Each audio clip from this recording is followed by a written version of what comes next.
Are you tired of the same old sports media?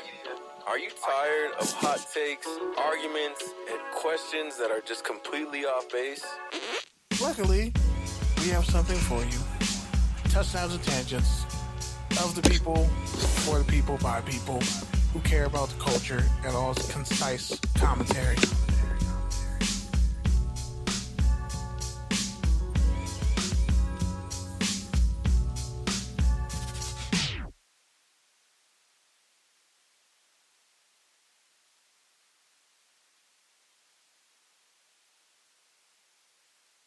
One day I'll get the levels right.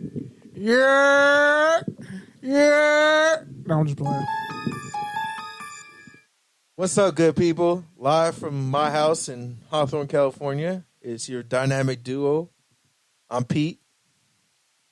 I'm Kenneth Berry, and This is your Thursday night spot for NFL takes, topical tangents, and commentary for the culture. anything I can say or do will be held against me. When or how, though. So, that's how that goes. I'm also never going to a Jamaican restaurant again. We definitely had an interesting experience today at Hungry Joe's out in Inglewood. They're actually a fire spot. Like, when you have to wait 2 hours for your food, it's good. And the plantains are fire. Yeah, man. Didn't have any burgers. Next time I'll just get the jerk chicken. That was the lesson I took That's away. what you always get the jerk chicken at a Jamaican spot. If you get nothing else, you go for the jerk chicken. Anything else could be suspect. I'm just mad they didn't have the vegetables out. And the fact that we spent $60 and didn't get nothing to drink. You still ain't had nothing to drink. I really haven't. I had a sip of whatever water melted in my cup, and I had a Frosty from Wendy's, but that was just to kind of like counteract what I ate at Hungry Joe's. I still wanted that burger. Shout out to Wingopolis. Y'all said y'all were back. We pulled up. We spun the block. Y'all wasn't back. There was locks on the door. I'm hurt. Like, if y'all got a food truck, just tell us. We'll pull up to your food truck. We want to subsidize black businesses with our fat acidness. Let's talk about it. All right, so we took last week off. There's a lot of shit to talk about this week. Kenny was at Pac-12 Media Day. I was at the AAJA Journalism Conference. I also got hired at NFL Network. Whoa! So fucking corny, bro. I actually like. We're really not about to be co-hosts or friends, bro. I'm already dehydrated. I'm gonna give it 6 months, bro. That's fucked up. I'm gonna give it 6 months. 6 bro. months? I'm gonna give it 6 months. I'm gonna be like, so you gonna call me? And I'll be like, I'm on a business meeting. You're like, it's well, Thursday. you're already hooting and hollering on the fucking podcast that you've had for 290 episodes. 291 actually, and that's because we weren't here last week. So I just got built up in energy. Yeah. Nervous energy. I'm getting out. Yeah. And tomorrow's my last day at my job, so Yeah. No more. I've heard it all before. All I hear is Ric Flair fuckery. First off, that Ric Flair match was terrible, and I didn't watch it. Some little kid died waiting for a fucking heart for that piece of shit to get one and to stink up the joint in a match that he shouldn't even been in the fucking ring because he literally blacked out during the match. He took a suplex and passed out. So you're telling me some little kid who needed a fucking heart died waiting on it so Ric Flair could fucking get it and do that? Yeah, fuck out of here. I think Ric Flair got him for other reasons than just that. No, he was still smoking. He's on record. He was still smoking and doing drugs and shit. He was still fucking drinking and doing shit out here after he got that shit. And he fell out with a bunch of people he knew. A little kid died the waiting list, probably a bunch of little kids, because a bunch of kids got passed over for Ric Flair's punk ass. Y'all forget his racist history with Teddy Long, but y'all just forget all the racist shit that white men do when they die. By the way, rest in peace, Vince Scully. Weren't you gonna say about how he said racist shit too? About black baseball players? That's all documented. Brent Musburger shitted on Well, that's what documented. Yeah, that's what I'm saying. Tommy Lee and all them cats. Bottom line is, y'all might have short memories, but I don't. Speaking of, a lot of shit happened over the past couple weeks. A lot of things we got to talk about. First up, people got paid. Mainly, the talk of the week last week was Kyler Murray. All the receivers. Well, I was going to talk about Kyler Murray first. And that bullshit clause or Warren Moon said that was a racist-ass clause in his contract. And Lincoln Riley confirmed it, too. Yeah, Lincoln Riley went on record basically saying, I could give Kyler Murray a playbook at any level, and there's no doubt in my mind he'll be prepared. I had to tell him to stop. He said in Pac-12 Media Day, my worry is he would get burnt out by doing too much film study. So the crazy thing is, I don't remember who it was, but some journalists, a blue check verified journalists, basically did a data analysis of Kyler Murray's QB ratings in comparison to when Call of Duty has like a event. And what they found is on the weekends that Call of Duty has an event, Kyler Murray's ratings go down because presumably he's playing COD over studying tape. Now, the funny thing about that is like, that's a very slippery slope. Like, first of all, like a 7 standard deviation in the QBR is like not that big of a deal. So even if that were true, like it's not that big of a difference, right? And then the other thing with that is what is the context in those other games? Like, are you talking like when DeAndre Hopkins was out? Are you talking about when he was injured? Are you talking about who was his level of competition? Like, was he also coincidentally playing the Rams on those weekends? Like, there's just a lot of questions. So to me, it was just kind of like lazy gotcha journalism, and it was just kind of corny. Like Drake said, if they don't have a story, they'll make one. And that's kind of what I took away from that tweet and story. Whoever made it was just like, yeah, you're fishing for things that are trying to validate this notion that Kyler Murray doesn't watch film and plays Call of Duty too much.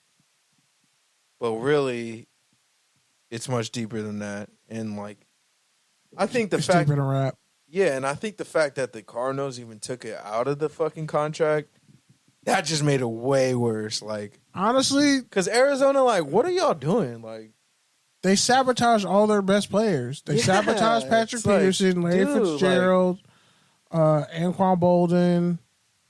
Like, think about all their best players. They found a way to sabotage them in the media. Like, even if it were true, and even if it were necessary, why would you embarrass How would you yourself? even improve that? How would you even prove that Kyler Murray wasn't watching 4 hours of film a week? Turn your mic the other way. You're coming in patchy. How would you prove that Kyler Murray did or did not watch film? Hit him with the Jamarcus Russell. It just kind of bothers me. Like, white QBs don't get this kind of stipulation in their contracts. I mean, that's another point, too. I mean, like, why the fuck was this even a thing? Why would they even put, like, either your lawyer's not, your attorney or agent, whoever, isn't good at their job, or they were trying to be funny. Like, y'all were both, like, it was a laughy joke thing between you guys when you signed it, and the fact that he had to come out there and defend himself when the GM and the head coach should have said, hey, like, this whole thing is bullshit. We were just joking. Like, that was a joking clause in the contract. There was nothing serious when we put that in. Like, I really ran with that. Yeah, I don't know. Which would lead me to believe they did this to him on purpose. Did it to him on purpose. So if it fails, the GM has has a way to back out. And by the way, they won 11 games last year. He had 24 touchdowns, 10 interceptions.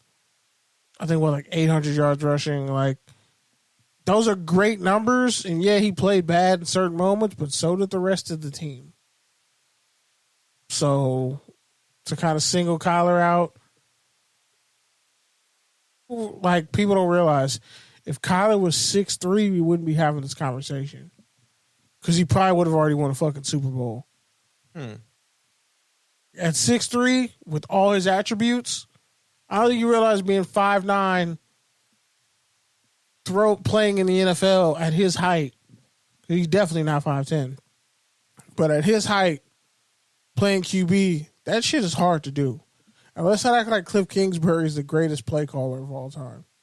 Please, let's not do that. All right, so other stuff that happened this week. Bunch of receivers got paid. First, DK Metcalf got 3 years, $72 million last week. Then we had Debo. He signed a contract, 3 years, $71.5 million, $41 million guaranteed.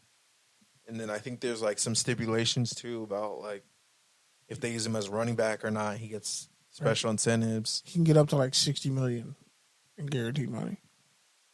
And then just today, Deontay Johnson with the Steelers signed a 3-year extension with $27 million guaranteed. So, yeah. So A.J. Brown was kind of pissed off because he's like, so me, DK,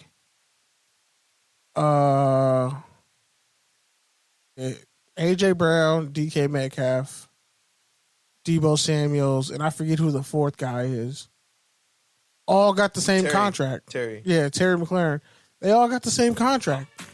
They all pretty much make the same. DK makes like $500,000 more than Debo Samuels. Their contracts are literally all right there, like 1A, 1B, right next to each other. He said, we all got paid the same, and I'm the only one who got traded. But I was the problem in Tennessee. Go Birds. He's pissed about that. I wanted my money, and I got to get traded, but everybody else get their money. I see how it is. Yeah, I mean, I think that's more of an indictment on Tennessee than anything else. Yeah, plus they saw that Traylon Burks was there, so why not? All right. Other stuff that happened. Daniel Snyder testified virtually in the congressional disposition on workplace conduct allegations. Has that been updated? Has he testified? I think it's going to be this week. Because if he testifies, like, it's going to come out, whatever he says. I think he's going to testify via Zoom or something like that. Yeah, so it looks like he's testifying this week. Under oath, yep. We'll see what happens. Because I got, see, we haven't even touched on the biggest news of the week yet. Yeah, Deshaun Watson suspended 6 games. The judge ruling in his favor, amounting that 6 games is more than a fair suspension. Plus the NFL is trying to appeal it. They want to give him a year plus a fine. The other crazy thing about... They got a black general attorney who's going to overlook the case, which the fix might be in. They got a black dude to do it. He's presiding over the appeal process. Now, some people say... Here's the reasoning was there were nonviolent crimes and it was all consensual. I mean, if you settle all those lawsuits and then the Texans get sued and then they got to settle like 55 lawsuits, or it was 35 it was a huge number of lawsuits they had to settle.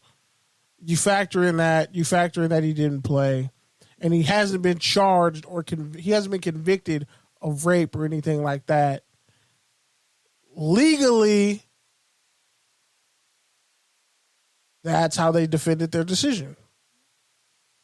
Whether you think he deserved more, I think Ben Roethlisberger came out and had the fucking audacity to open his mouth and said Deshaun should get more or something like that. I don't know if that was a fake quote or not, but it kept circulating. it said that like Ben Roethlisberger came out and said Deshaun should get more. Ben basically settled over sexually assaulting 2 women in a bathroom. So there's a difference between what you did in the bathroom that nobody can talk about because things are sealed and paying for and getting hand jobs or happy endings. Because really the deplorable or moral thing is that all those women, well, I think that, and you like got happy endings from all of them, or you were sexually inappropriate with all those different women. That's the immoral part that everybody from a societal standpoint finds reprehensible. Well, I think the issue is, right, like you've seen the memes, the NFL is giving 6 games for a lot less for PEDs. Weed. Calvin Ridley suspended for a year off a $1,500 gamble on his team. On his own team, and he wasn't even allowed to play. But the difference here, I think, is that, per the collective bargaining agreement, the NFL no longer has the power to punish people. No, what I'm saying is the NFL does have the right to punish people like that, but it's up to you whether or not you take it, and that's when the arbitration comes into effect, which is what happened here with Watson. But essentially what I'm saying is a judge didn't give those other people 6 games, however many games they got. The NFL did, right? So in this case, it was the judge who settled it because, the NFL and Watson, couldn't come to an agreement. Yeah. Well, when I say Watson, I mean the Players Association. Because the Players Association was planning to sue the NFL if this shit gets overturned. Which is what they should do. They're supposed to defend Deshaun Watson. And it's like, okay, are you giving him a year because of the number of people? Because a lot of people can accuse you of a lot of things. But if you prove it in court... Yeah, but there's 27 people that are accusing him. But he settled like 24 cases and already. He didn't prove anything in court. The only thing that was proven in court is that he was not guilty beyond a reasonable doubt. And legally, that's their presidents for saying, you can't over-punish me. So they're either going to overlook the law or they're going to have to rewrite the rules to say, no, if you get caught up in trouble, whether you did it or not, you made the league look bad, we're going to suspend you regardless. And then you can worry about the legal ramifications while you're suspended. But you can't get mad at Deshaun Watson for fighting for his own innocence, because if anybody else is in that situation, you're not just going to lay down and take it, pardon the pun. Like, you're going to fight it in court too. So you're mad at him for fighting it in court? Is he supposed to just not fight it in court? Because if somebody accused you of rape or murder, I'm pretty sure you're not going to be like, you know what? Yeah, I did it. Sure. Throw the book at me. Like, people aren't being realistic on the other side of legalities when things don't go your way. The same way if you lose your kids in a custody battle or if you lose in divorce court, yeah, guess what? One side has to win, one side has to lose. So don't be mad that your side lost and then say the whole thing is illegitimate. No, you went through the proper channels. He had a better attorney. You could try this on appeal, but if it gets knocked down again and he sues because he say, I should get off for time served, you shouldn't hang this over my head. I'm in a new situation, and then they put in a clause that he can only get massages from team personnel. Well, yeah, that's actually smart. I don't know if I'd want him getting massages by team personnel, but all right. I mean, if it's a dude, I guess. I mean, I would say you can't get massage from a female masseuse, a female team person. Can you say that, though? I mean, if you have... Can you put that language in a contract? They put Kyler Murray's bullshit language in a contract. You can put anything in a contract. It's how people make you enforce it. Fair enough. Hell, slavery technically is still legal, the 13th Amendment. If you go to prison right now, you are a slave. You have no rights. You're not even human anymore. So anything and everything has been put into, legal standing people can become slaved, indentured servitudes, all types of foul shit. Kesha was forced to work with the dude who raped her, sexually assaulted her. Forced to finish and do an album with her. So, I mean, I ain't even gotten to Roe versus Wade. Like, come on, let's not act like all of our human rights aren't being negotiated over fucking in courtrooms all over the world. Like, none of this legal stuff should surprise you. Well, all Roe versus Wade did was kick it down in the states. Yeah, and we know how the states get down. All right. One more shout out. Shout out to John Metchie III. Houston Texans rookie is not going to play this year. He has a early stage leukemia. It's treatable. He's expected to make a recovery. But yeah, just young man going through something. So prayers and energy to him for sure. I think leukemia is pretty much cancer of the blood. Yeah. All right. Moving on to college football. Are you ready? Dun, dun, dun. I'm going to get this basic news out the way, and then we're going to jump into Pac-12. Got it. Because it's smoke. Like, the Pac-12 commissioner wants fucking smoke. And I was here for it. I think he would have been a better commissioner than Larry Scott. He would have put the Pac-12 in a better position than Larry Scott has. Just unfortunate that he got handed a shit sandwich. Because a 12-year TV deal is a horrible deal in today's time. 5 years, like, max is good for, like, these networks, in particular the Pac-12, because the Big Ten has, like, 2 to 3, 4-year deals. Nobody wants a 12-year fucking TV deal. It's just not good. But, so I'm going to just jump ahead, and then I'm going to jump back. So, Nebraska wide receiver DeColdest Crawford has an NIL deal with an air conditioning company. His name, DeColdest Crawford. Coldest Crawford. Wide receiver. Yes, that's his name. And he has an NIL deal with an air conditioning company, which is absolutely brilliant. Now, what's not brilliant is Auburn quarterback TJ Finley, transfer from LSU, was in the mix to start under head coach Brian Harsin. This dude got himself arrested after signing a historic NIL deal with Amazon. By the way, shout out to Taylor Rooks for inking a deal with Amazon. She's going to be doing long-form interviews. So, Amazon's not fucking around. So she left Bleacher Report? She's still going to be working there. But, like, she'll be doing in-depth NFL stuff for Amazon.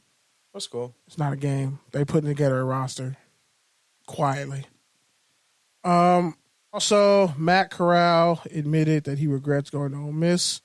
He wishes he had went somewhere where he was forced to compete. And then he eventually called up Lane Kiffin to clear up. And Lane Kiffin's like, I know exactly what you meant, but just know, you already know the media is going to take it out. They kind of spun it out of hand. It sounds worse than it actually was said, but pretty much he's just like, in terms of competing against Baker Mayfield and Sam Darnold, like, he felt like he should have went somewhere where he was forced to compete for the job, not go somewhere where he knew he was going to play and flourish. But, I mean, that's kind of what you would want as a quarterback, because if you just went somewhere, competed, and only were a spot starter, teams aren't even going to look at you seriously. Like, you managed to be able to go to the Senior Bowl and interview and the Combine and all this stuff and considered a first-round pick because of what you did at Ole Miss. Competing is competing wherever you go, so it is what it is. Now on to Pac-12 Media Days. Now, let me say this dude's name. His name's like kind of hard to say, but sure I get it right. You're on the Bluetooth, right? I'm about to put the Bluetooth on. But let's see his name. Pac-12 Commissioner George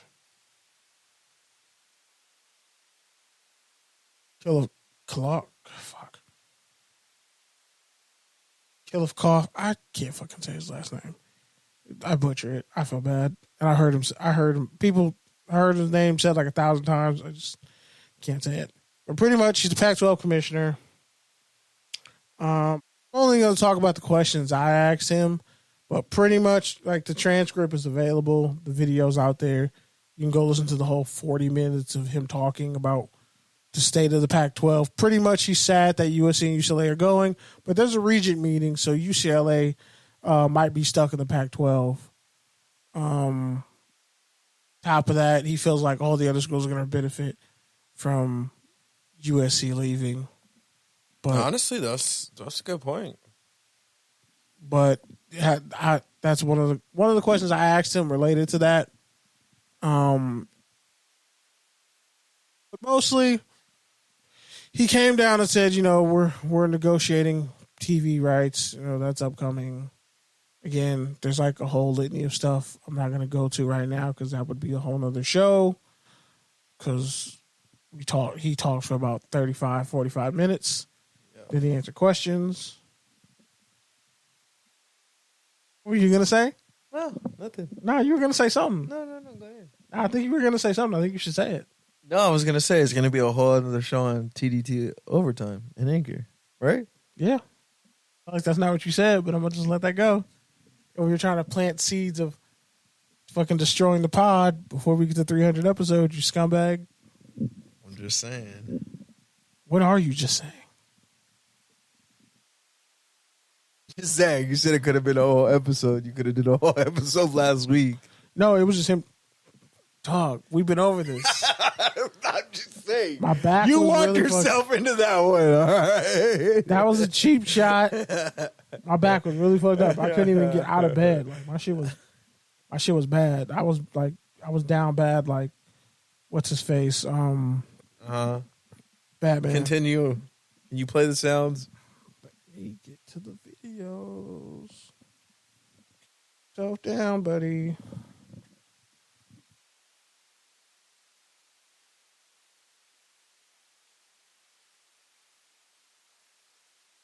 First one is me talking to the commissioner and asking him a question.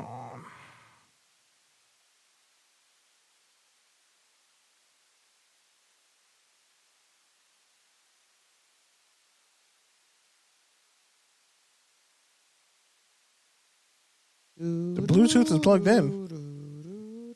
Can anybody hear it?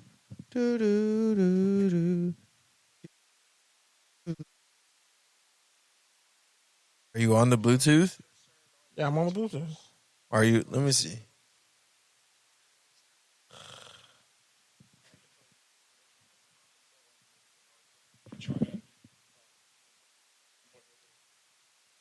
I'll just back out.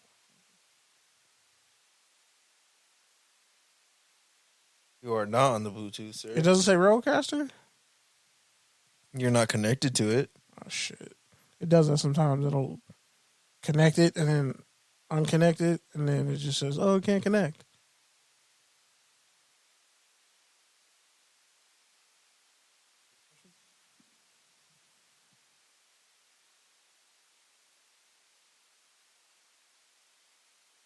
In regards to USC and UCLA leaving, how concerned are the other teams in regards to the recruiting pie that is? Oh, sounds sexy.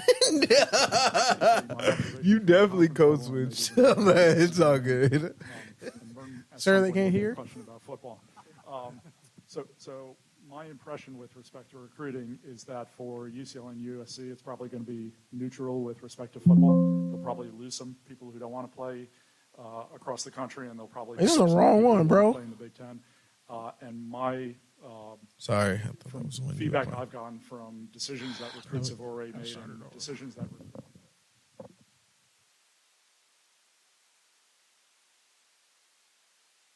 See, this was the first. That was a good question, though. No, I'm gonna go back to the first one because the first question I asked will make the second question. It'll make more sense. Up here, third row. Kenneth Berry, Touchdowns and Tangents Media. How much consideration? You said Touchdowns and Tangents Media. Shut up. Or even adding regional teams that have been successful against the Pac-12? We've not dug into merging with the Mountain West. That's not one of the options we've looked at. Yeah. So As soon as I asked that question, bro, shit picked up because he started getting peppered with questions after that. You look at the transcripts, people just started like dog pounding on him about that because I'm like, hold on. The Pac-12 has had a losing record against the Mountain West the past couple of years. Like, yeah, because the way he said it was kind of like, I can show you the video of his face. Do that? Why would we do that? I'm like, you're losing USC and UCLA in the Big 12, which, by the way, he pretty much called the Big 12 scared. Which is why what I told you last week or 2 weeks ago off air, I told you what he should have said. We're not going to talk about any options of merging or whatever, but no, he did that to himself by outright saying, we're not doing that as an option. That's why I was like, remember you said this. Remember you said this. He fucked up. Because he gave out a list of all the things, and you guys can check the transcripts where I'm not playing the whole 20 minutes of him first saying that shit. That's a lie. But you see, Pac-12 schools, hire me as your comms person. I will fucking negate this dumbass shit from happening and keep people on messaging. And also, I won't be letting dumbass people in who ask dumbass questions on the last question. Dog, my soul hurts from the stupid questions. Like, fam, I hope you didn't get paid. Or TikTokers. I hope you didn't know. Or people who aren't even TikTokers, but just report like them. I just hope, like. Or people who don't even report like TikTokers and they just hold report up a camera. They report on Instagram and act like they're doing something. Take selfies. Yep. Yeah. Bottom line is, see, I'm gonna show you why I asked that question, right? San Diego State is in California. They want schools to have academic integrity. They want academic integrity. You know, the Pac-12 is like the least earning conference. Okay. Now, this next question that I asked, he kind of fulfilled some stuff in later. But here's the thing: if Boise State is constantly whooping your ass in football, you should want Boise State in football. You can add some of their other sports. San Diego State has been more relevant this decade than USC and UCLA combined. Kawhi Leonard would already be the greatest player in USC and UCLA or USC. Well, that history. was last decade, but doesn't take away from report. But you get what I mean. Like, he's produced a Kawhi Leonard, and then they're looking for the next Kawhi Leonard. I'm saying San Diego State. San Diego State's been relevant longer than USC has and UCLA has recently. San Jose State is right up there in the Bay Area. You got Fresno State. Utah State went 5-0 against the Pac-12. Now, when you hear from the other Pac-12 coaches, when I brought up the Mountain West, I'm like, the Big 12 was openly against the Pac-12, and he literally said, George Karlaftis, I just fucked up his last name again, sorry. He pretty much, Commissioner George, I'm going to just say that. Commissioner George straight up said that the Big 12, for the week that they talked, that's why they broke off talk, he pretty much was kicking in the Pac-12's back and literally trying to hemorrhage schools from the Pac-12 out of fear, out of desperation, a bunch of different things. He's pretty much just like, they're trying to poach schools from our conference and destroy the Pac-12. So I just have to cut that off because it's like, why would I sit up here and listen to you disparage my conference and try to take all my teams? You're clearly not up for a merger. You're not up for, and I'm like, regionally, the Big 12 is set. And if they can get a Boise State, that just makes them even tougher. If you have the SEC taking in Oklahoma and Texas, now they're a legitimate power that could essentially freeze everybody else out of the top 25. You got the Big Ten, who has no business taking USC or UCLA. They have no business taking those two schools. Geographically, it doesn't make any fucking sense. But now all the top recruits are going to be dying to get into USC and UCLA and not have to play any of the Pac-12 schools. And some coaches threw shots at USC too, like Jed Fish kind of. Like, would you rather play at Arizona if you live in California? You only got to drive like a couple hours to get to the game, Or do you want to go all the way to Saginaw, Michigan, or some shit? Or he said he said some school out that way. But I want y'all to remember his answer. Like the one conference that could be your ally, the Mountain West, that you should probably combine with, because you keep Hawaii, you keep all these schools that could jump to a bigger conference. Like San Diego State is just sitting there. Like all these schools, they could be your allies, and you just publicly shut down any talks or mention of a collaboration with the Mountain West. And I think that was a public mistake on his part that he might live to regret. He might regret those words one day. But yeah, back to the second thing that I asked him.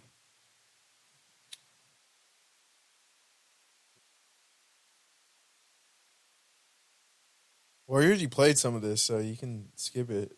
I want them to hear it in entirety. In regards to USC and UCLA leaving, how concerned are the other teams in regards to the recruiting pie that is California? I can tell you my observation from the conference level, and maybe Bernard can chime in. And Vern, at some point, we'll get a question about football. That was a football question. So my impression with respect to recruiting is that for UCLA and USC, it's probably going to be neutral with respect to football. They'll probably lose some people who don't want to play across the country, and they'll probably pick up some people who want to play in the Big Ten. And from feedback I've gotten from decisions that recruits have already made and decisions that recruits have said to coaches of the 10 remaining schools, that actually we think the 10 remaining schools are going to significantly benefit in recruiting from UCLA and USC's decision in every sport other than football. Yeah, I would agree with that. We recruit nationally. There's great interest in our institute. This man talking is Brandon Muir. He's the athletic director for the university. The educational value that we bring. I think when I look at my other peers within the Pac-12, You almost said I think back they're very excited about the opportunities that lie ahead, and that's obviously we take a slight hit in football, but across the board in our Olympic sports, we're proud of our prowess. There's a reason why we had that moniker Conference of Champions, and that I expect will continue. Think about the fact that for the last 17 years, we across the board have been, unfortunately, in last place with respect to revenue across the Power Five, and have still won more championships than anyone else. That's because we recruit the right kids, and the right kids want to play in the Pac-12. That was our message. Question. That was a big flex. So like Alabama, who? I mean, that should be put extras on it, but it's like, yeah, there's more to life than football, but it's like, yeah, you're winning championships in other sports, but you're not even close in football. But this is Pac-12 football media day anyways, right? Exactly. So it's like it's why kind are of you a cop-out talk about other sports. And that's what I'm saying. He had to jump to Olympic sports, and my first question was the Mountain West and in athletic competitiveness, and that's something that he wants, but, you know. Okay, so I talked to Oregon head coach Dan Lanning. He was the defensive coordinator up at Georgia. They beat Alabama. I'm gonna just let y'all hear what the man had to say.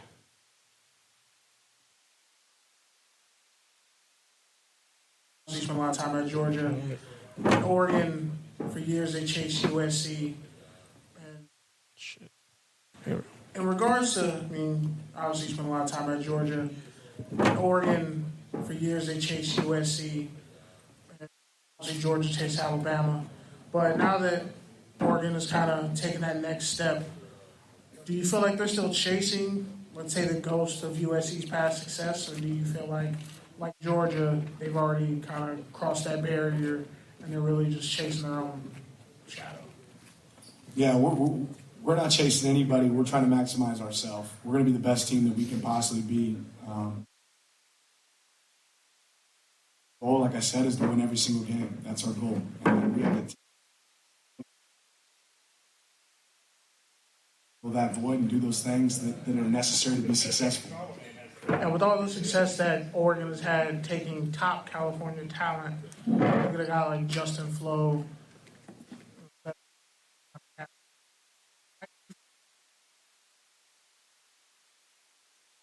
feel like that step? Do you feel like you have so much depth that it kind of can be anyone? Kind of what? As far as like the talent, the guys that you have coming in from Cali, top flight talent, do you feel like it's just anyone's game, or do you feel like certain people are kind of differentiating themselves? No, I mean, ultimately, we want to recruit the best talent in the nation, right? And obviously, California is an important piece for us. It still is amazing to me how many kids I'll talk to. And the first time I talk to them, they tell me how Oregon has always been their dream.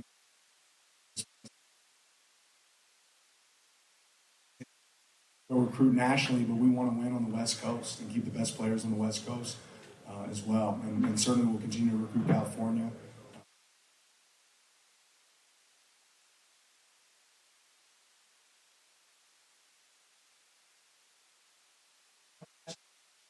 What's the biggest thing you took away from finally beating Alabama, and what's something that you've been hammering home to your players?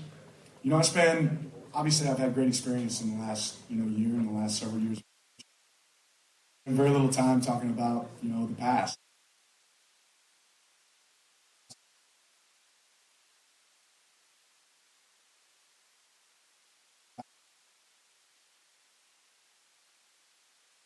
Assess yourself. And go back and talk about our being growth. And I think that's a big part of it. Being a growth mindset means you have to learn from successes and failures, right? And the program I was at before, we'd go to the doctor after a win on Monday morning. Same thing here at Oregon. We got to figure out what we can get better at, and hopefully you go to the doctor before you get sick. And that's certainly the goal for us. That second question, I had a question in my head, and then I was like, actually, this is a better way to say this.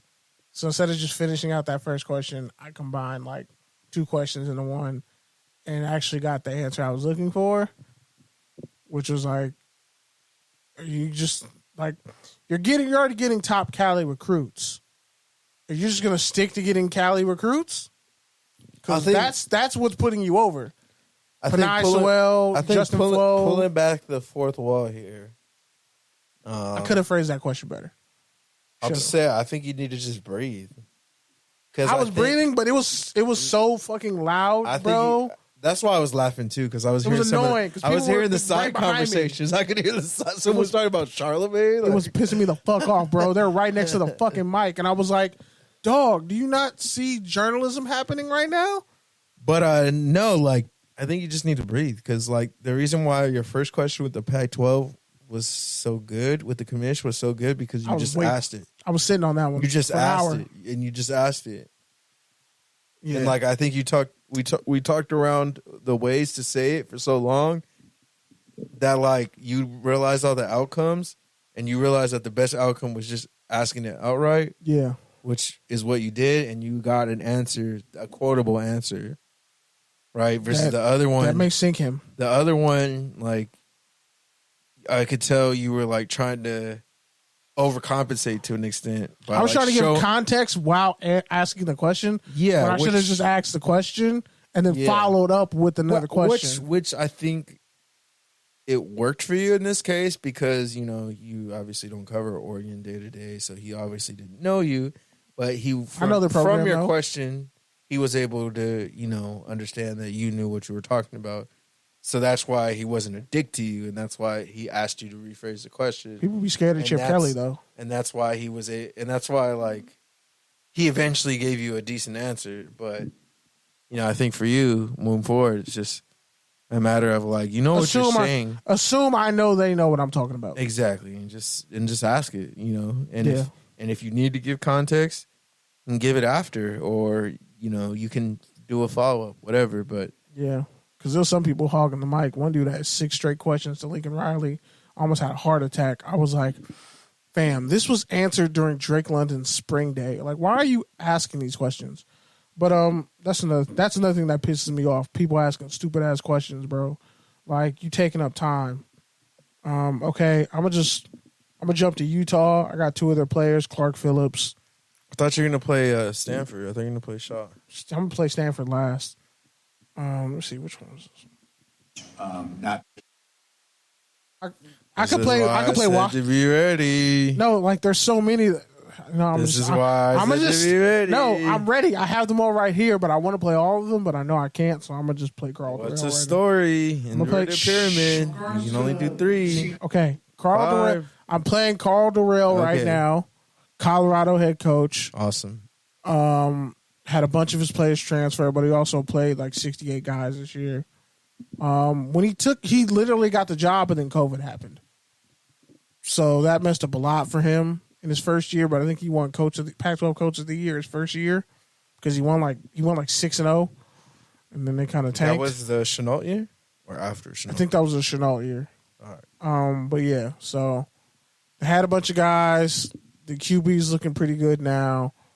But I pretty much brought up your third year UCLA is when you won 10 games and like beat Oklahoma and had that magical year. All right, let's hear it. I know you got it on tape. Let's hear it.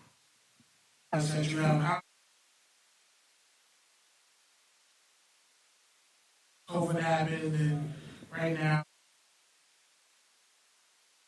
that senior class. It's a great question, and a probably unique question. They did come in and look at let's reverse the lens here. It's probably their third coach or fourth, who knows? And they survive a COVID season with a lot of change that we all talked about and know about. They go into last year with some expectations that we didn't get a chance to meet, but I think they understood where we were heading from a cultural standpoint. So, and I'm very indebted to these seniors because they had to buy into my message at this point in time for them to have the type of goals and aspirations set for themselves this season. They've done a tremendous job. They really have.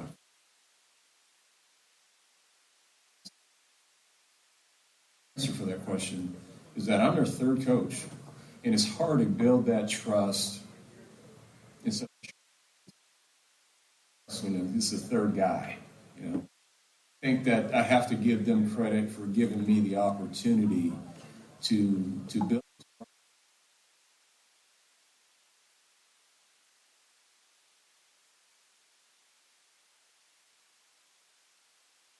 In the past that may have exceeded expectations or even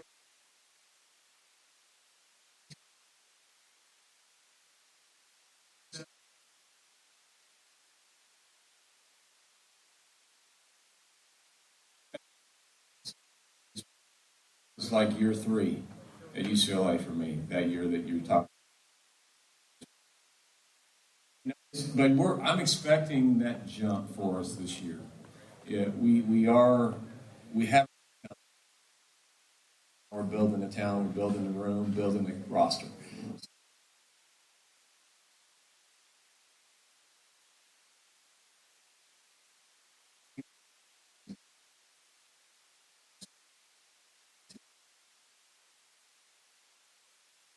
Expectations that we think we have a chance to be a very successful team, but we have to start and do the things we're capable of becoming. But I think the program, particularly from the leadership, be stronger than they were a year ago. So we have a chance to meet the goals and expectations we set for ourselves. Thanks, Coach.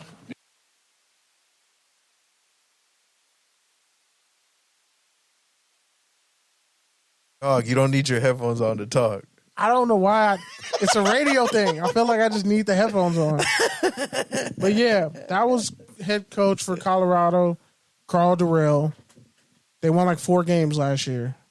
Quinn Perry went to El Camino College, fellow alum. He's supposed to be taking over for Nate Landman, who I think plays for the Falcons. It was like one of the all-time leading tacklers in program history. And they lost their edge rusher, 26, who I forget his name. But he was out, I think, most of last year. Landman got injured like the last. One of them was out. Most of the year might have been the edge rusher, but Landman was definitely out like the last couple games. They were both at the Shrine game. Yeah. And my thing is, the bigger issue was like USC, UCLA, they're either going to win or they're going to lose. And I got Chip Kelly. Got like a good almost 3 minutes of him. But I'm not going to play him. I'm going to play Jonathan Smith, Oregon State head coach. You hate Oregon State. I watched. You literally said 2 weeks ago you don't give a fuck about Oregon State. You even said you were like, dog, I'm not watching Oregon State. When Oregon State is great, I love watching them. When they're terrible, I hate them. Again, we literally just talked about this at the Jamaican Spot. You love the fucking back pedal, bro. My back pedal's elite, dog. Fuck. I'm a lineman, but my footwork is legendary now. You know what's funny? I put it up there with You promised me 5 interviews, and you've only played one of the 5 that you promised. No, I've played like 2. I promised you Oregon. I promised you Colorado, and the Pac-12 commissioner. I got like 4 more. Don't play with me. I'm just only gonna play I owe you 3 more, so I'm gonna play these next 3. But Jonathan Smith, head coach, Oregon State University. They lost to Utah State in their bowl game. And they should have won that game. Honestly, it was anybody's game. But they lost to B.J. Baylor. He was at the NFLPA game. I interviewed him. He had like 1,600 yards rushing for them last year, so they had to replace him on offense. And they lost the tight end, but they got Luke Musgrave, the tight end, son of Bill Musgrave. So I'm going to let y'all hear this.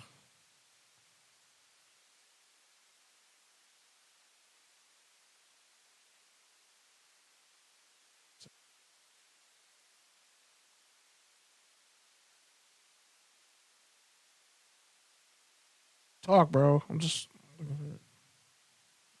This is why I said be ready. No, it's not playing. Just have to play it from TikTok, I guess.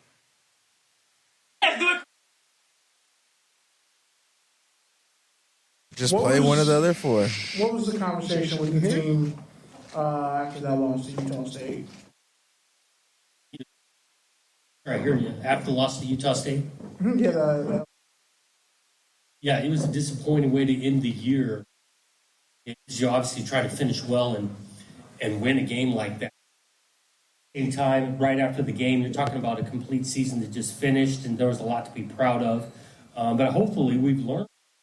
So, yeah, we got ourselves to a bowl game and wanted to finish better. Now, hopefully get ourselves to another one this next year, learn from that experience to finish better. What they finished like 5-0 against the Pac-12 last year. And what urgency does that put on you to kind of get the program headed in the right direction?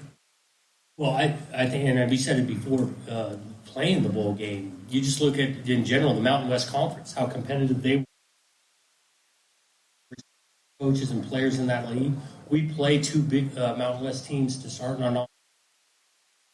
No, Boise State, I coached there for 2 years. Those guys were predominantly ran for over a decade of time. And then we go down to Fresno and play a team that Jeff Tedford got a bunch of respect, know him really well. Those guys have won a bunch of games the last couple of years. Jake Hayner, I know intimately, really good player, won some really big games. I remember watching him play UCLA this last year early in the season. I recruited Jake when I was at the University of Washington. So there's good players, there's good coaches in that league. I'll even stretch it all the way to the Big Sky Conference as well, because I coached there for a couple of years, and there's good players and good coaches there. So we got a bunch of respect for anyone on our schedule or anyone in the region. When you look at, you obviously Oregon State as a lineage for running backs. Some people, B.J. Baylor, he called it running back U. How important is that lineage to you, especially as far as just being able to run the ball and establish the run, but also keeping up with spread in the Pac-12? Yeah, we do pride ourselves in being able to run the football. And since I've been back as the head coach here, we've had some really good running backs, going back to Jamar Jefferson. You mentioned B.J. Baylor. Now we're counting on another guy or two stepping up into that role this year. I think we've got some guys that can do it. Deshaun Fenwick carried the ball for us quite a bit last year, had a good year. Trey Lowe is back as well. Both those guys have an opportunity to kind of be the mainstay at running back for us. We got a young freshman, Damian Martinez, who's here for the spring. Had a good spring ball. He'll be a true freshman this fall. I'm just a believer in being able to finish games running the football. That's been a mainstay for us here at Oregon State. At the same time, we've got to be better at complementing it with some explosive passes. And we've got receivers on the outside. I think we can make some plays for us that way. And lastly, COVID teach, the young seniors leaving the program.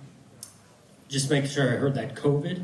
Yeah, when COVID shut everything down, how did the young players handle that, and what did that do for the seniors on the team? Yeah, I think for all of us, COVID, going through that isolation, no fans, it added to our appreciation of this game and the pageantry of having the fans back around, fully being able to engage in practice and meetings and missing that.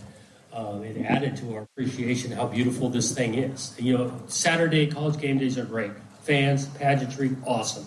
But even the day-to-day was affected during COVID. And so missing out on some of that added to our, like I say, appreciation for all that's entailed in playing college football. Wow, my guy, the first two questions were awesome. You got great answers. You're in your fucking bag. Nah, Cal. That last one you could have cut, though. That last one you could have cut. I felt like I had to ask that because I asked Justin Wilcox, how did COVID change your program? So I feel like that was a good filler question for a couple different reasons. Yeah. And some people gave better answers than others. But also, like a lot of people have to change the way they do things. So I think in general, just a lot of people are over talking about COVID, like because one, it's coming back, and two, like it never really left. Yeah, but if and people three, are saying, it's just like a part of life now. Like even today when I was talking to DPSS, they were like, she said the pandemic, and then she switched and was like, ongoing health crisis. And I was like, yeah. Like, this is where it's at. Like, it's not COVID anymore. It's just fucking life now. Yeah, well, Arizona. But the first two questions are awesome. You got great answers. Those were great answers. It would have been great to see it in print. Unquote. Fall camp hasn't even started for everybody yet. Relax. I got my preseason previews. I'm gonna drop. Nah, you don't even need to do that. You could have just did these are 5 great quotes from Pac-12 Media Day. Here's 5 things we learned from Pac-12. Here's 5 great sound bites I got from Pac-12 Media Day. So what happens when you There are some people who haven't even published their Pac-12 stuff yet. Like, are you some people? Don't do me like that. Exactly. All right, fair. But I got some more stuff I'm dropping, and actually the replay value is pretty good on TikTok. I was like kind of worried as far as the interviews because people wouldn't shut the fuck up behind me. Dudes kept dropping shit. I was just like, bro, this is so unprofessional. Like, they should have just, like, the first question I asked, they handed me the mic where I was sitting. Every other question, we had to walk to the back, damn near almost the back of the room, and ask a question. All right, let's continue moving on. So, yeah, Jetfish, I'm picking this one over, this is the second to last one. Relax. You still have to play Herm and David Shaw. Do I have to play Herm? You said you were going to play Herm. Herm was only like a minute. Jetfish gave like really good answers. Better answers. Like, Herm just gave me the same shit that he's been saying the past 2 years, if I'm being honest. All right, let's go.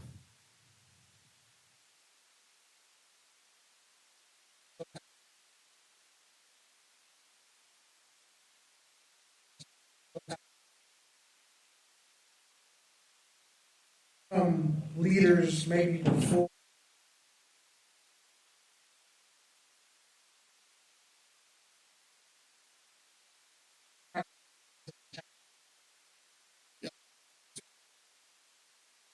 You become a leader in a lot of different ways.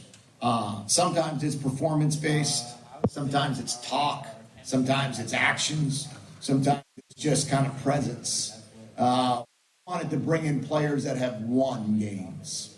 I think that was a huge part of it. So if you look at our recruiting class and you look at their high school records, they know how to win.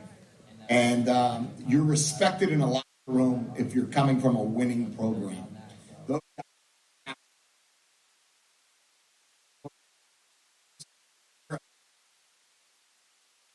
going to understand what it takes to be a winner, the process that it goes into becoming a winner, and showing that they're willing to do that will give them the best chance to become leaders quickly.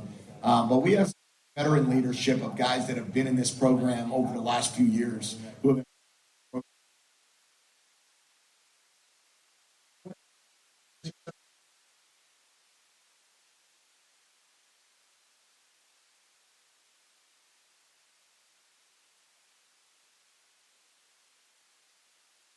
just based off your past experience, because I'm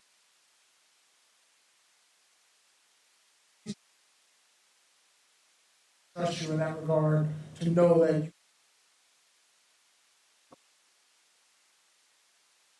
Tell the truth as a coach. Tell the truth, and then if you commit to something, show them that you're going to do it. If you're going to tell them that you're going to be around NFL players and coaches, then make sure there's NFL players and coaches in your building. If you're going to tell them that they're going to have accessibility to some of the greatest in the profession or some of the greatest that have played at Arizona, make sure that they're there. And if you can actually hit on those targets and you can actually those commitments that you made and make them happen, then you'll earn their trust. So when we tell our guys, you're going to hear from like Bill Belichick and people like Sean McVay, and then Belichick and Sean McVay walk into your building, then you know that that what you're telling them in recruiting is not just a sales pitch, but it's actual reality. And I think that's what it's been critical for our staff and our coaching staff so much. And lastly, how big is it to kind of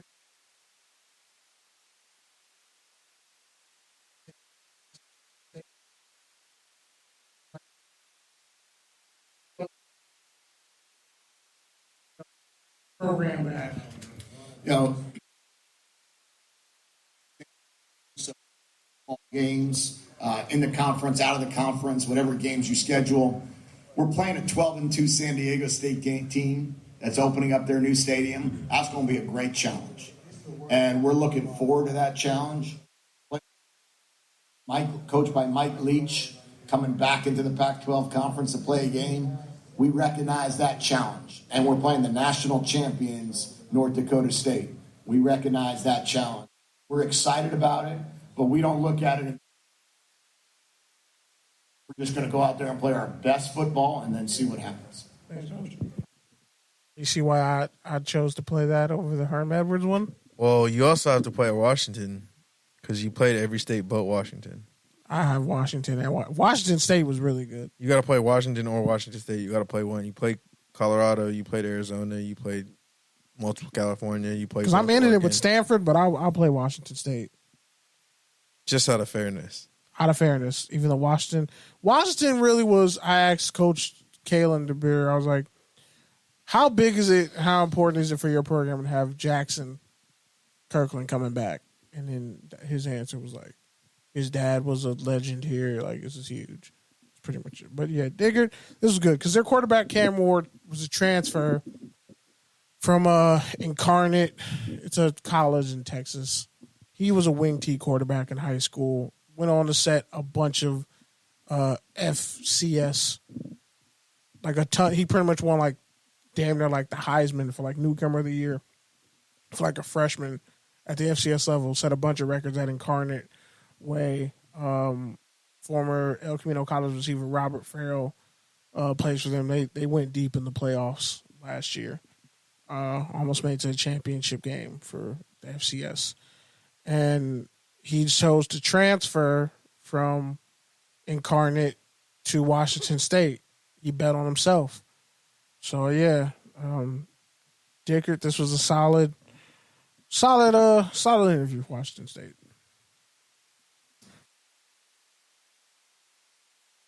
High school, we came from a wing T system. He sets off Incarnate. What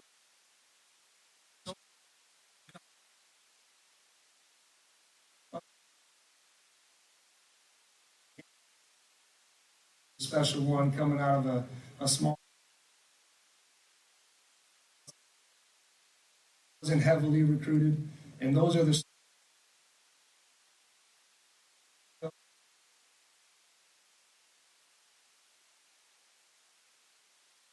that season at UIW. Is what he could do in a system that he believes in a system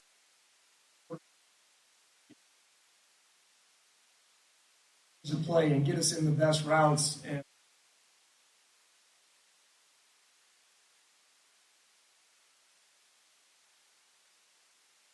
Cam hasn't reached his ceiling, and for us coaches that really love the passion, coaching, and the development, that's exciting for us as a. So I'm excited for Cam. You know, I'm excited to help him through adversity. His first year at UIW, there was a lot of success. Challenges that we're ready to attack head on, but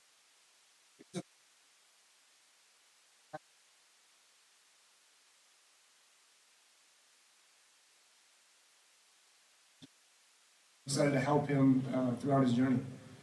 And with that, I mean,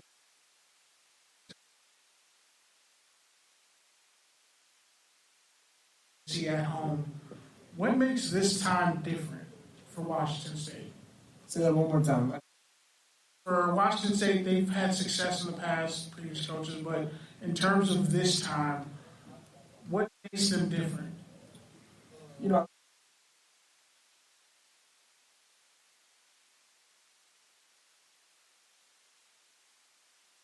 place that fits me and my family so well. It fits.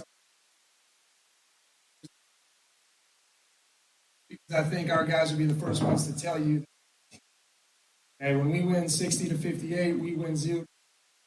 Cougs win. You know, and I think there's a lot of power in having that. Each and every one of our guys know they're playing for the man next to them.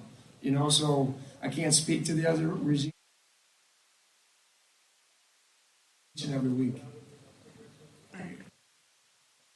Not bad. Jake Dickert. Give you some good energy. Yeah, Jake Dickert, Washington State head coach. Because, I mean, like I said, Utah, I mean, USC got clapped by Washington State at home in the Coliseum a couple of years ago. It's not like Nick Rolovich didn't have Washington State winning games. But what's different this time? They're not starting over. They have a tough like, people respect Washington State's defense now. Like, the offense is always a threat. But what's different? And he's like, we're all on the same page now. You should have said it like that, but yeah. I figured that's what he was going to say. I don't want to put the words in his mouth via the question. I wanted to actually hear him say it. But lastly, you know, one of the elder statesmen of the Pac-12, Rose Bowl winning head coach, David Shaw. Pretty much him, it was straight no chaser for 5 minutes. In another question that he answered, he said he feels like Stanford is the best university in the world. So I was like, okay. Because people were saying, is Stanford going to go to the Big Ten with USC? You know, Stanford going to go to the Big 12? You know, but Stanford's academic requirements, like once you're a grad student, like if you want to be a grad student at Stanford, you pretty much got to transfer. They don't let you take grad school at Stanford. You got to go somewhere else. Plus, I mean, I feel like Stanford, in comparison, even though like the other schools are on the West Coast, I feel like Stanford is like the West Coast is much more part of their brand.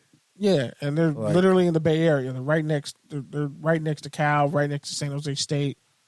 But that's what I'm saying is like those other schools are there like because like they're there, like that's where they're located. But I feel like Stanford like is a West Coast Titan. Well, not just that, because like their mascot is a fucking tree, which is stupid, right? Like but they're brilliant. They've been a part of the Silicon Valley for a long time, which in itself is kind of a counterculture to like Wall Street and the financial industry on the East Coast. So I just feel like they don't have the steak and sizzle in the Hollywood that is USC. Exactly, but they have. But they're just as good, if not better, and have a huge endowment. But they have the well, fuck you. I'm not going to the Ivy League. I'm going to Stanford. They ain't going for them. Exactly. Right. So intellectual brutality.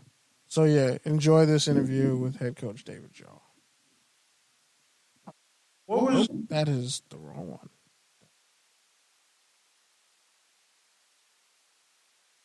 So if USC ends up independent, what are you going to give me? What you pick? I'm just saying. You got to wear a Miles Jack jersey. That's sick as fuck. At UCLA. That's sick. Nah, actually, I should make you wear a bust. I'm going to make you wear a tag. I would never do that. Even a Kendrick's brother. Got it. Colton Miller. In a Colton Miller jersey. Better than Freddie Mitchell. A second, I'm trying to pull this shit up. Go Twitter and get it.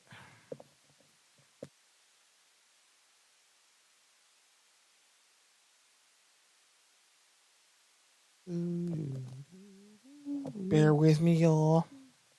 Here with Barry, the next podcast on NFL Network. Okay, I don't know. Shit. That's actually fire. I'm gonna take that, but I'm gonna give you a producer credit, homie. I'm gonna give you a producer credit. Don't even trip. I got you.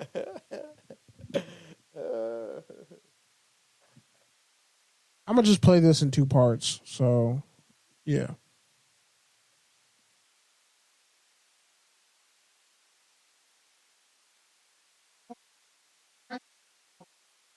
The bias against West Coast part. The other places are given a little bit more of a leeway when they don't play the difficult. Hold on. Just play it, bro. Just let it play. No, I'm trying to find the whole thing, which should be on my fucking Just phone. let the clip play. Fuck it. It should be on my phone, but it's Just let the clip play. A second. That's better than give me a second while I scroll through my phone. No, it's like I had the whole thing on my phone, but it's fine. It's probably a hodgepodge anyway, so you're better off playing the clip. It was a whole 4 minutes. Just play the clip. It's fine. You've already been in this segment for like 50 minutes. I found it. The legacy you carved out as the head coach at Stanford.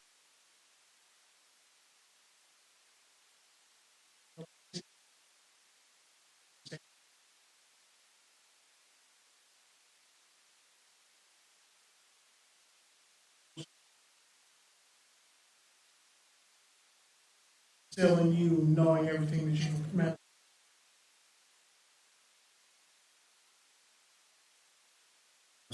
You know, I try not to look back think too much about legacy, but I think about, you know, the mentality of playing great football and graduating. You know, that's been the focus. Stick to those, and you look back over the years and over 90% graduation rate. A lot of guys have played great football. A lot of guys have gone on to the NFL. A lot of guys.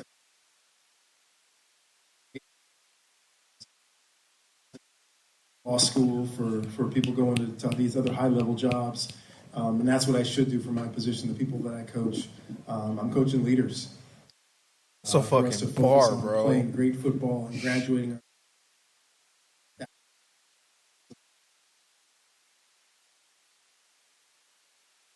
How do you overcome kind of the bias against West Coast teams when you look at the associated polls when it comes down to, say, a 10-win Pac-12 school versus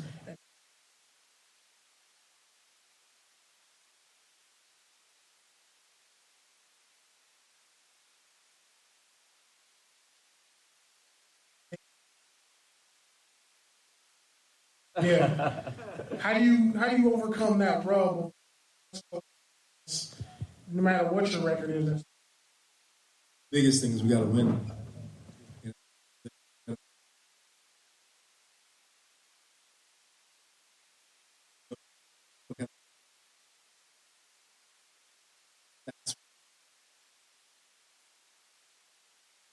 Short here and there. Now, I will say built into that, this conference has been really deep, and it's table in this conference. And maybe other conferences it's easier. playing 8 conference games, and maybe the conference is not quite as deep, so you have 3 games to get.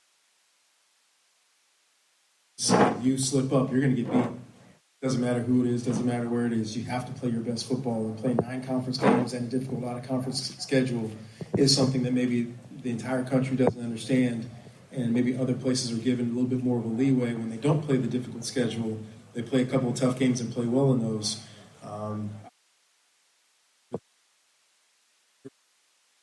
We've had great teams in our conference, but they play 7 conference games in a row, and that 6th game in a row, whether that's at the Palouse or at Stanford or at Oregon or wherever, you have that one slip up, and now you fall out of that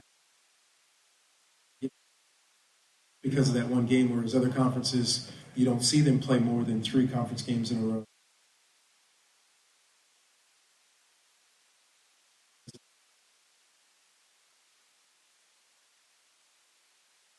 Play 6, 7, sometimes 8 conference games in a row, sometimes without a bye. That's a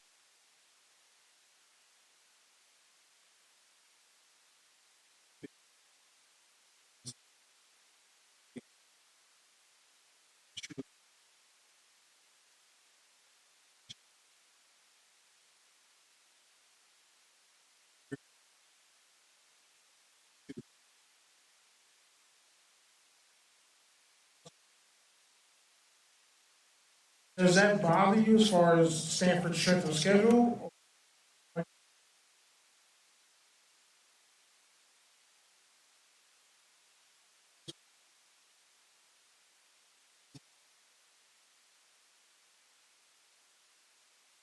So for us, I don't think about strength of schedule. You compare our strength of schedule to anybody in America, we'll be in the top 10.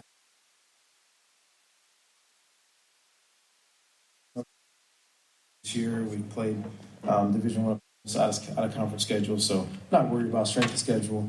I'm sad to a certain extent.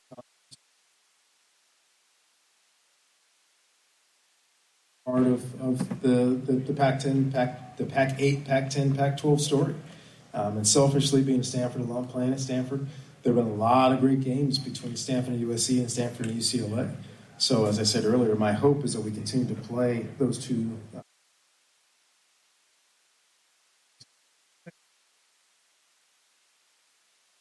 Another great interview there. I was telling Kenny on mute. I heard Shaw talk. I definitely just felt like I was hearing the NFL coach talk, just in terms of his control. You know, the way he's on message, but still funny and insightful. Gave you something quotable, like matter of factedness. Like, he's not afraid to pound the table for his program. Like, he's gotten the best of USC and pound the table for himself. And it's like, yeah, you're like really the most successful black head coach in college football right now. Period. Like, bar none. Right now. The past he needs a championship. He needs a championship. I mean, he has a Rose Bowl. I don't know if it'll come at Stanford. But he has a Rose Bowl. That's for a number of reasons, right? But I mean, Franklin is close at Penn State, so you never know. But my issue is, and he talked about the West Coast bias. It's like, okay, Stanford could go undefeated. They're not getting the rub over a 10-win SEC team. And that's wrong. So it's like, outside of wins, like I prefaced it, like, you could win 10 wins. You could win 10, 11 games. SEC teams win 9 or 8, and they're going to get a rub over you. Like, how do you combat that? Because like, the biggest injustice was Christian McCaffrey not winning the Heisman, as far as I'm concerned. Because you could have put any running back on that team, and Alabama still finds a way to go number 1 because their defense was ridiculous. And they had Calvin Ridley. They had NFL receivers, NFL tight ends, and Derrick Henry was like the icing on the cake. So my issue is, you put Christian McCaffrey in that Alabama offense, you think he doesn't go off? Against everybody he played against. So either all the West Coast schools are soft, Notre Dame is soft, all these places are soft, or there's a clear bias against Pac-12 schools. And, like the commissioner said, we've had the lowest amount of revenue. We're the lowest amount of revenue out of all the, Power 5 conferences, yet we have the most championships over the past 17 years, bar none, across the board. So that was, another interesting point that they would pull that card. But I feel like the SEC would be like, we own football. You can have all the championships in other sports you want, but we still own you in football. And this was the Pac-12 football media day. That's why I don't want people to get lost on. That's why some of these questions that I asked, it seems like, oh, well, you got to answer. Oh, no, these answers are to be archived for towards the end of the season, 2 years from now. When USC leaves, if UCLA even can make it out the conference, like I said, I have the Chip Kelly interview. We don't even have to play that. But, it was an experience. I mean, also like the audio setup could have been better. Everybody was kind of complaining about that. The Wi-Fi was god awful. Everybody was just kind of packed in on top of each other where the tables were set up. Wasn't really a lot of room. People were walking into other people's shots. Some people were recording from the first row. But, it was my first time ever. It was a long day. It was a 12-and-a-half-hour day. It was like 13, 14 hours. Because I got there at like 6. I got there at like 6:30, I think. I got there super early. Yeah, I got there around 6:30. Went to registration. Went up a flight of steps. Got some breakfast. Shout out to James Williams. Doing his thing. Cracking jokes. Journalists have like the most fucked up sense of humor sometimes. Honestly, but it's like refreshing. It's like, you see this? Yeah, I see this. So we're just going to, we're going to see it and we're just going to report the news. But, all right. Yeah, for Pac-12 Media Day, I have some more content coming, some more TikToks coming. That way you can really kind of appreciate certain moments. And also, when we say it's in our archives and we asked the questions and we did it first, and you look back and you're like, oh, damn, they did do it first. They did call it. They asked the question that held a coach accountable. So if Stanford had 3 wins last year, and that's how bold David Shaw was talking, which would tend for me to believe they're going to re-up this year. They've been putting guys in the NFL left and right. So it would tend for me to believe that Stanford is going to be much better this year. Stanford is a trap game for USC every year. And UCLA. So, well, because they play physical. Yeah, they're physical. Even if they're not the most athletic, even if they won't win, they don't have the most talent. No, they're athletic. They got. They're going to come off.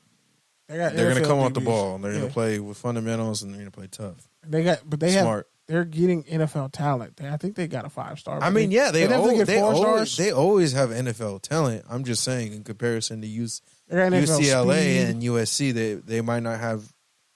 They might not beat those teams in 7-on-7 or on the perimeter. Combine in a combine, but like you said, they have enough athleticism, and then when you parlay that with the physicality, the smarts, and just the overall camaraderie, because usually they have 3-4 years, starters. They have guys who've been in the program for a while. Yeah. I just want to. I think it's his cord. Probably. I think that's what it is. But yeah, so when you have that combination, that can beat talent outright any day. True. Well, it'll be interesting, but it'll also be interesting to see if they try to make Stanford and Oregon like the faces of the Pac-12. Well, who else would it be? You got Washington. Cal could make a huge push. They got QBs. I mean, the thing is, I honestly, Utah is pretty much. I honestly think UCLA is going to end up staying just because, like, the regent in the lawsuit. They have to defend why they want to leave the conference, and I don't know if they're going to, if it's a good enough reason. Yeah, not just that, but it's also like, with it being a public school, can you really, like you said, justify traveling that much more travel? Like, is that really worth the California tax dollars? Like, I don't know. See, but I think it'll be Bluetoothing now. I think it'll be more interesting to see if they do stay. Who do they end up kind of pushing as like their rival? It'd be Utah. Like they'd have to take would they bring in San Diego State to kind of fulfill that role? Boise Are State? they going to push the UCLA Berkeley thing more? Like, is it going to be someone else? Like you said, Utah, one of the Arizona teams. Utah's like pegged to win the Pac-12. Where does that kind of come from? Well, if UCLA is, I'm saying like UCLA is UCLA. UCLA's predicted to finish 4th. Yeah, if they're good, then yeah, they'll still be a story. But USC's projected but I'm saying, to finish 3rd. Even when UCLA is sorry, right? They always have the USC game to kind of fall back on and keep their fans optimistic. Going. Yeah, so like at least they have that rivalry to look forward to, which they'll probably still keep it even if it's out of conference, but it's going to be earlier in the year, so it won't have as much hype around it. So that's what I'm saying. Like in terms of UCLA, like what's the next rivalry you kind of push? Like that's something that I'll be looking to as a UCLA fan. Utah, but Utah had like. Are they going to stack up against Utah? Maybe they got Utah's a QB and the defense. I saw them play Utah. They got the dog shit beat out of them. Well, Utah's not going anywhere. That's what I'm saying. So you can't really make that a rivalry because regionally it doesn't make sense, and it does. If talent wise it doesn't make sense, it does. If they can't beat Utah in football, it's a rivalry. Is it? Yeah. Is that what constitutes a rivalry? That doesn't constitute a rivalry to me. In today's times, yes. That doesn't constitute a rivalry. In today's times, yes. Okay, is Ole Miss Alabama a rivalry? It is in their old racist minds. I don't know. I don't live in the South. Ole Miss has beaten Alabama a handful of times this decade. Well, I mean, Ole Miss has NFL talent. So is it not? But that's a historic thing. That goes back Baylor a versus long time Texas. ago. Is Baylor versus Texas a rivalry? Isn't that also Baylor's a historic Texas. thing? Baylor, isn't that also a historic thing? Baylor won the Big 12. But even if it's not, they're in the same state. Like, it makes sense. Okay, TCU plays Oregon What State. I'm saying, though, is if UCLA and Utah competitively doesn't make sense, regionally they don't make sense, then it's really just kind of like some USC shit like, well, here's a rival you guys get. It'd be UCLA Stanford. All right. UCLA Oregon. Or Berkeley. No, because Cal has to prove they can win 8 games. Wilcox, and I'm like, he's pretty stoic, but not like mean stoic, but like. Let's hope UCLA can win 8 games. They won 8 games last year. I mean, they have it only took Chip 4 years? They have a bunch of talent, but it took Chip 4 years to win 8 games. Here's my thing, though. Not a single big one. USC got more first place votes to win the Pac-12 than Oregon did, and Oregon's pegged to finish 2nd. And they played Georgia like September 7th, I think. All right. Well, there's still a lot to get to, so let's move on. That was college football. College football. Great stuff, Kenny. Proud of you. Thank you. Trying to find out how bad the Raiders got clapped. They won. They won? Like 20-0. Wow. I'm sure. All right, first up, KJ Wright, Seattle Seahawks linebacker, played with the Raiders last year. He retires after a one-day contract with the Seahawks. Take your tangent on KJ Wright. Quick sidebar. What if we just hopped in Phil Jones' Twitter space while we were on the show? Chaotic. Chaos. No, I'm just kidding. That's dope that he it's great that he's retired. He retired Seahawk. I mean, that's really all he wanted. Linebacker is a hard position, so I don't blame anyone for calling it quits, but he wasn't great last year, but he made some plays. You know, I think he could have found a spot that could have used him in situational play and let him mentor someone. But if he didn't want to do that, like, it's his talent and his body, so I don't blame him. Like, I don't know who the hell Austin Walter don't try to is. hang on to it like some of these other linebackers. Yeah. Next up, anonymous defensive coach slandered Lamar Jackson and Pat Mahomes a couple weeks ago. Pat Mahomes kind of responded to it and was just like 27-11 Raiders. Nobody says any of these anonymous things about any of the white quarterbacks. So take your tangent, Pat Mahomes, Lamar Jackson, and more anonymous shots. Just say this. Get off your phone. No, I'm off my phone. I was hoping to avoid this, but I'm just saying this. Y'all are racist pieces of shit. You're cowards, and your mother should have never given birth to you. Because you clearly aren't man enough to say that shit and put your name on it. He probably shredded your defense, and you hate him for it.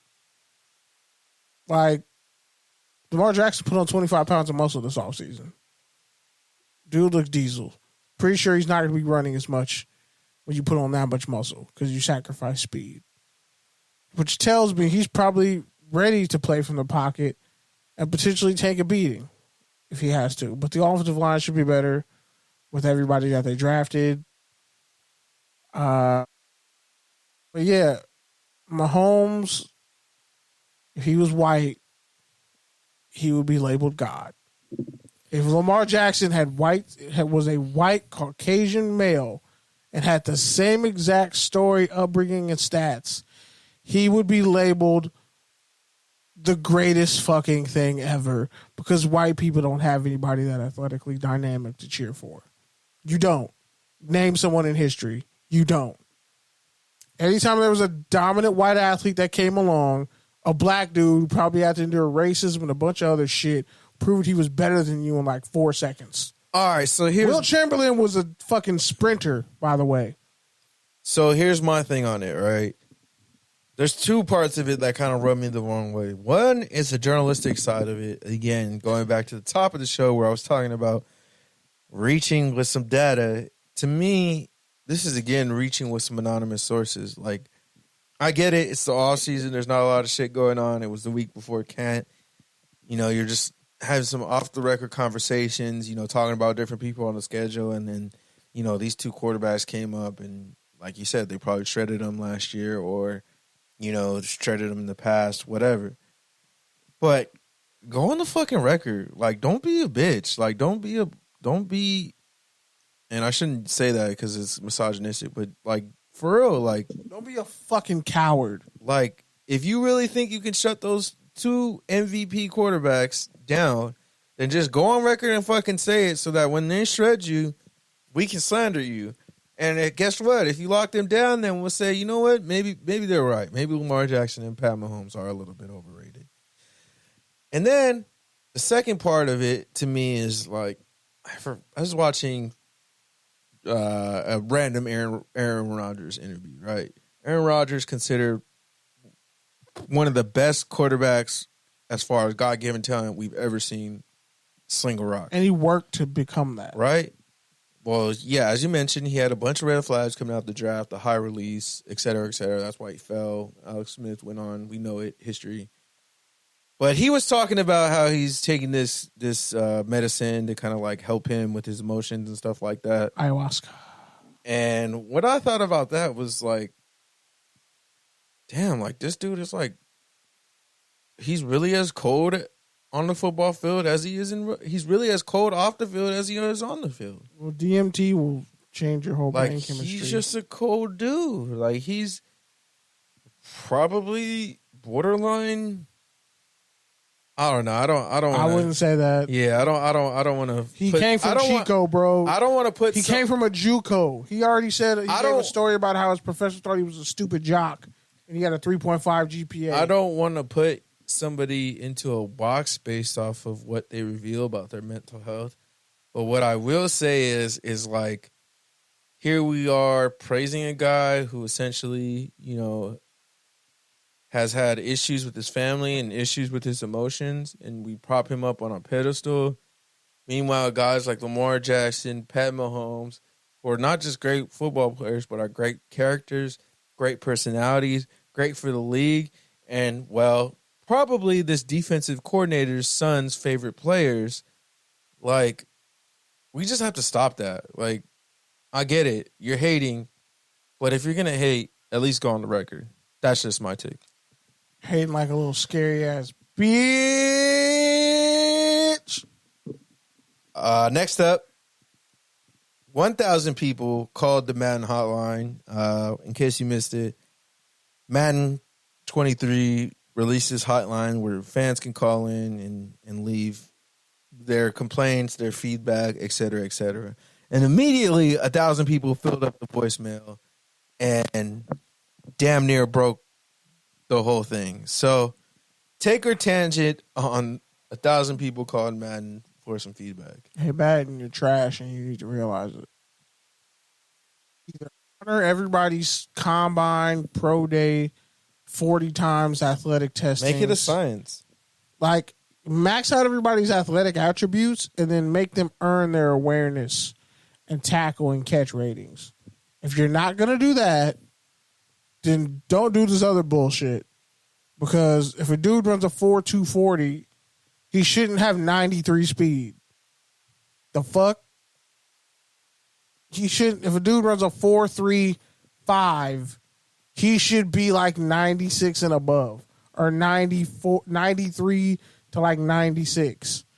Like, speed matters. I'd say it doesn't have to be strength that. Matters. No, it should be accurate. Aaron Donald needs 99 strength, and so do a lot of other dudes. I'd say it doesn't have to be that like that fixated, like that much of a box. Yeah, because speed. But I think at least like you can't have above a 95 speed rating if you didn't run a 4.3. Like period. Like there should be some guards. Mix me with the game speed and some bullshit. safe rails. If you ran a 4.4. Like if you ran a 4.4 and you're fast on the field, like okay, I can give you a 93 speed rating, but I'm not giving you above a 95. Like period. Yeah. Right? Like I think there should be some guardrails at least, right? And speed and acceleration are two different things. Like if you weren't top 5 in the bench press of your class or your position at the combine, you're not in the 90th percentile for strength. Like period. Exactly. Right? Like just at least some like little baseline knowledge that kind of makes sense. It doesn't have to be like, okay, you ran a 4.4, you have a 97 speed, or like it doesn't have to be that tied to it. I think it is. But it definitely needs to be like some guardrails in terms of checks and balances. Like I think if you run a 4.3 flat and above, you have to be in the 90 percentile. You can't be no slower than a 96. And if you run a 4.2, let's say 4.2, you're 98. If you run a 4.23, you need to have 99 speed and 99 acceleration. Fuck on my face. Like human beings are not walking around that fast. That is Olympic level speed. Anything faster than a 4.3 is like God level. Anything faster than a 4.4 is technically like Olympic speed. So fix people's physical attributes and then judge them on their tackling. Like if you're a linebacker with like 4.3 speed, but you miss a lot of tackles, you get 78 tackling. But you're 87 overall because your attributes are so ridiculous. Like, and your awareness is so high, that makes sense. Judge me on that, but don't dwarf me athletically and then say I'm not smart enough too, because then I just know you don't fucking watch football. All right, second to last one. This one also happened last week. First day of camp, Russell Wilson pulled up wearing his own jersey, and not only was it his own jersey, but it was a throwback retro jersey that they don't even really sell. So he had to have it made it custom. So take our tangent on Russ wearing his own jersey to camp. Don't care. Give a solitary. Well, not only was the whole NFL talking about it, I mean, hopefully but they a bunch copy of his college swag. teams. A bunch of college teams did the same thing. Personally, I think it's corny to wear your own jersey unless you're, in high school or college and you're walking around campus. Cool, because that's kind of part of the quote unquote student athlete experience. But for us, bro, you make millions of dollars. You could wear some fucking designer shit. You could wear a suit. You could wear a number of things. But to go out of your way to get your own jersey made, to wear it, not only just screams narcissist, but it screams like cornball. Sierra running his life. And also a bunch of people on the radio were talking about it, and we've talked about it on the show many times, but like you got to remember that's who Russ is. He's a cornball in his heart, and Sierra has kind of brought him up. No, Sierra's trying to make him the cool river a little bit.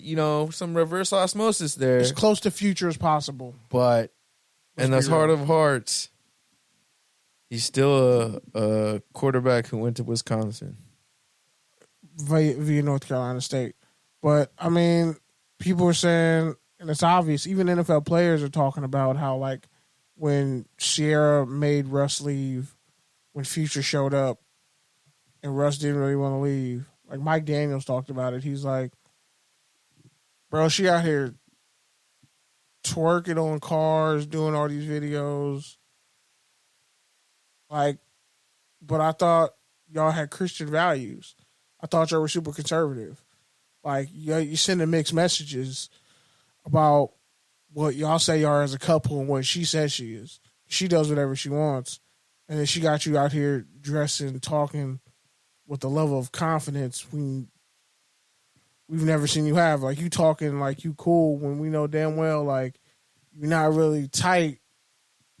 You're not, like, you're the black dude who just is not cool like that. And that's fine. But, like, that's why Channing Crowder called you a square. You're trying real hard to be a circle. You're a square, buddy. It's okay. Like, it's okay to be yourself, but some people feel like he's faking the funk kind of hard. He definitely is. And also, Denver had 2 people tear their ACL.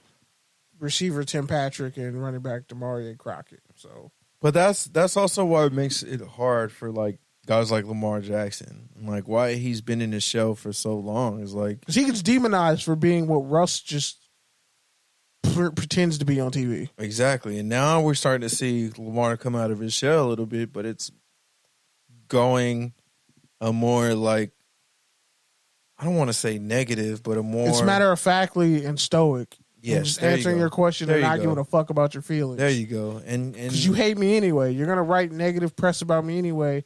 When all I've done is win since I've been a starter. And it sucks because Joe Flacco never got this much. Really like he's like a really humble, like, dude. Like, he's so great. Like, I remember hearing his first interview with Rome, like when he was in Louisville, and it was just like he wasn't media trained. Like, he didn't have great answers, but he was just like authentically himself, and it just felt like listening to this humble kid with like this iceberg amount of talent, and it was just like, well, fuck, like, not everyone out there who's great is a sociopath, like, and I love that, and that's really kind of like where I started to grow attached to Lamar, and now it's like because I know that about him, like, I don't take the way he deals with the media now, like, personally or like negatively. But, like, it just sucks that, because people fake the funk, it makes other players kind of have to pick and choose whether or not themselves. It all boils down to black men aren't allowed. Even Kyler. It boils down Can't to even play a fucking video game, bro. It all boils down. Baker Mayfield can be a total bum, though, and Sam Darnold can just be a doormat for other quarterback competitions. Bro. A surfboard? Surfboard. Shout out to Beyonce. Not really, though. But, nah, like, it just comes out of black men aren't allowed to be themselves in this society. We get killed, and then we get killed again. Anything you say can and will be used against you in the court of public opinion. Yeah, exactly. So, like, they labeled Myles Garrett a thug. They've labeled Aaron Donald a thug at one point. How the fuck is Myles nerd-ass Garrett Chill, that dude is a superhuman. He got a nerd. I know. He got nerd interests, but that is a fucking cyborg. I know. That's what I'm saying. How can you say that man is a nerd, that dude bro? can kill Perfect Cell. It's not a game. Yeah, he is Perfect Cell. No, he's not. Nah. See, the biggest mistake Calvin Johnson did was letting people call him Megatron. He's Optimus Prime because you can't kill him and you can't stop him. Megatron gets his ass whooped all the time and runs away like a scared little bitch. I would have never called myself Megatron. I would have called myself Optimus Prime. These DBs are Megatron. And your safety Starscream because you know what's coming and you can't stop it. All you can do is fly over top. But like Richard Sherman said, he's 6'5", running a 4.3, and he's 6'6", running a 4.3, and he has a 44-inch vertical. What do you want me to do? That's all I would say. What do you want me to do? Defensive coordinator. Fair. You want me to keep him? You want me to? I got him on the IQ, coach. That's it. I got better hair than him, coach. That's you want all. me to not get beat over the top? You want me to not get beat inside? You want me to not get beat outside? Well, shit. He's running free. He said, you ever try to tackle a horse? You ever try to stop a horse from going in any direction? Grab a horse and tell him to not go left. Okay, see how that works for you. He's a fucking horse. That's a great fucking metaphor. Shout out to Richard Sherman. All right, last one, and this one somehow slipped through the cracks with all the shit that we got going on these past couple weeks, but it's due a take and a tangent, probably both in itself.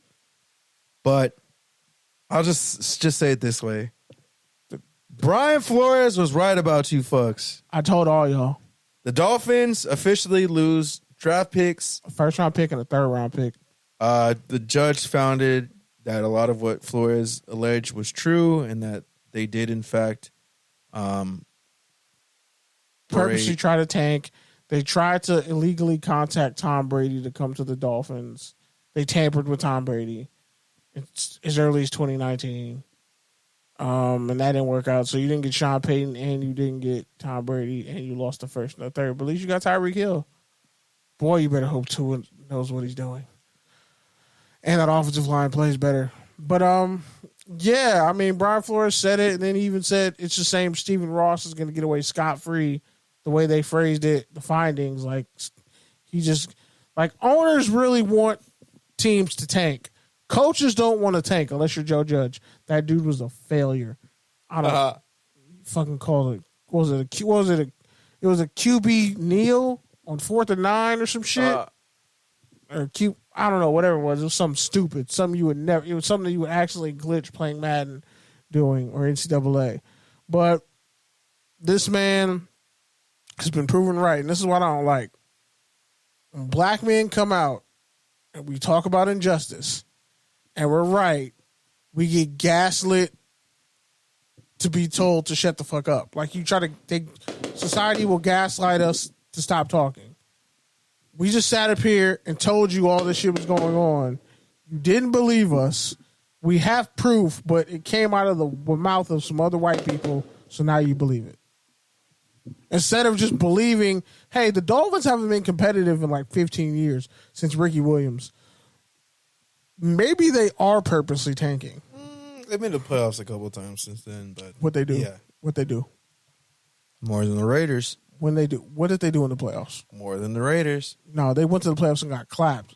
How many playoff? Than the Raiders. Google how many playoff wins the Miami Dolphins have in the past 15 years. Yeah, that I'm They aware showed up to the playoffs and kindly got. That's more than the Raiders. Okay, but the Raiders didn't purposely try to tank their franchise every year. They just made stupid ass decisions. Let's get Jamarcus on tape.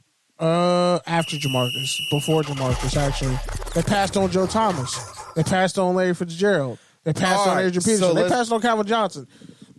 They passed on Aaron Rodgers. Raiders have done a lot of fucking up, but not what the Dolphins did: tampering and then cheating and then failing at cheating, then failing at winning.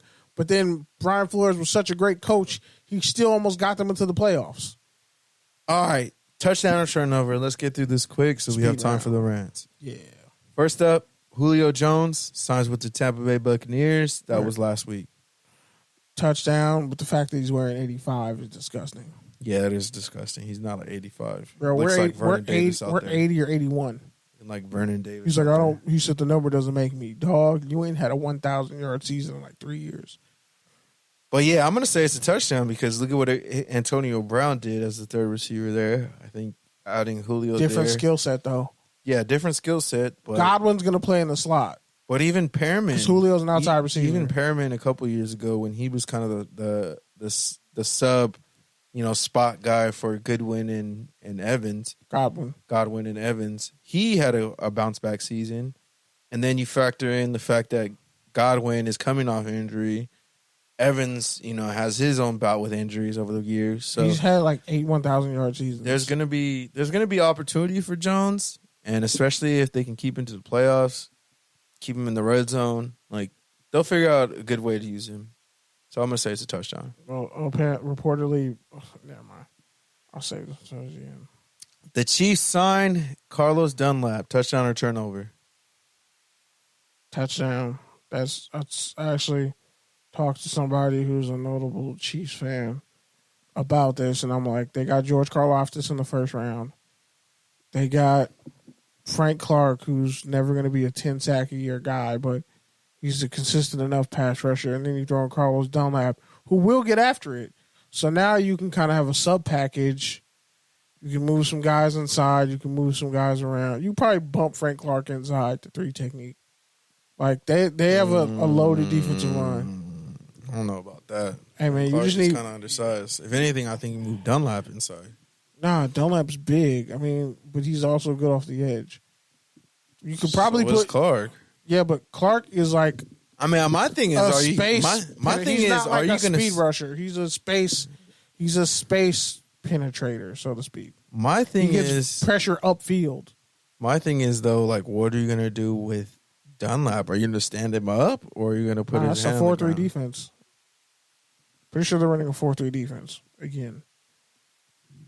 I guess because Karlaftis isn't like he doesn't really have the bend to be an edge rusher. Yeah, I'm going to say it's a touchdown just for Carlos Dunlap. I mean, he had all those years in Cincinnati where they were good but not great. Then they got rid of him right before they were great, and he was in the Seahawks right sick, when they weren't great. If they had him on the Bengals, they probably would have won the Super Bowl.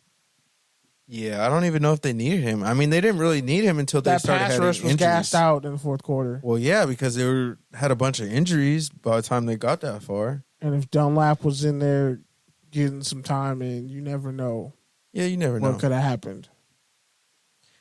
All right, your guy Antonio Gandy Golden retires from football. He's going back to school to finish his studies. Touchdown or turnover? Always a touchdown anytime you go back to school and fulfill your degree and all that. Why not? Especially since he was going to school for free on scholarship. So do what you got to do. I got one that I want to bring up real quick. Former Purdue great.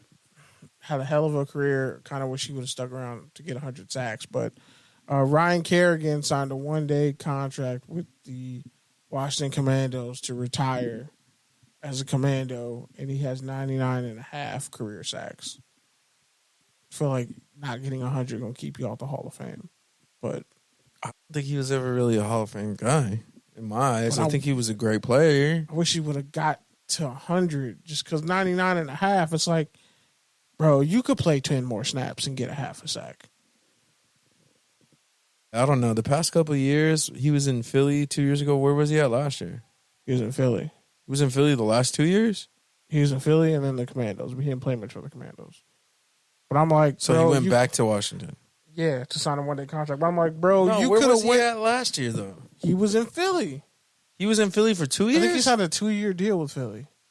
But I'm saying he could easily go to like Buffalo or some shit on like a cheap deal if he really trying to win the Super Bowl that bad. I mean, but just 99.5 career sacks, I'd be like, nah, I got to get the hundo and then I could retire in peace. Because my OCD is going to just haunt me forever.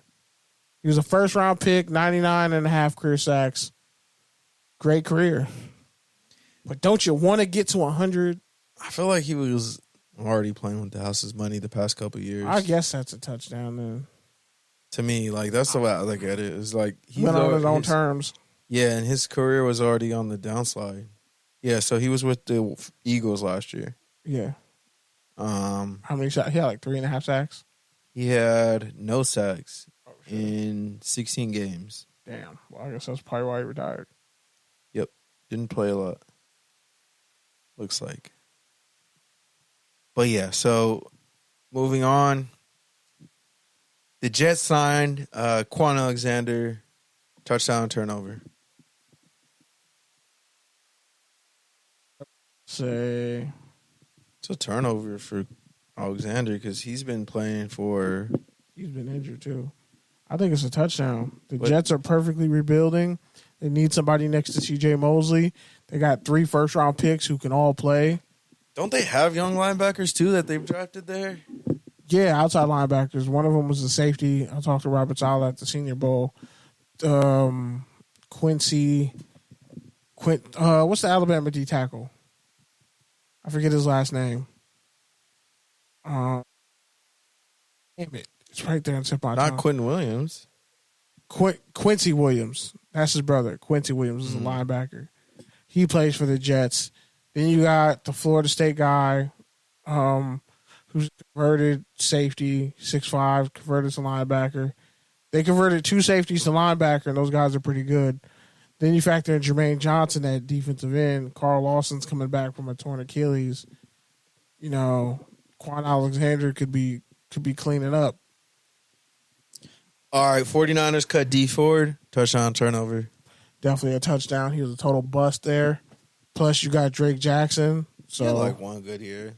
Yeah, one good year, and it was a Super Bowl year where he jumped off sides in the Super Bowl or something like that. Basically, yeah. So, yeah. Bottom line is, I think the Raiders should pick him up.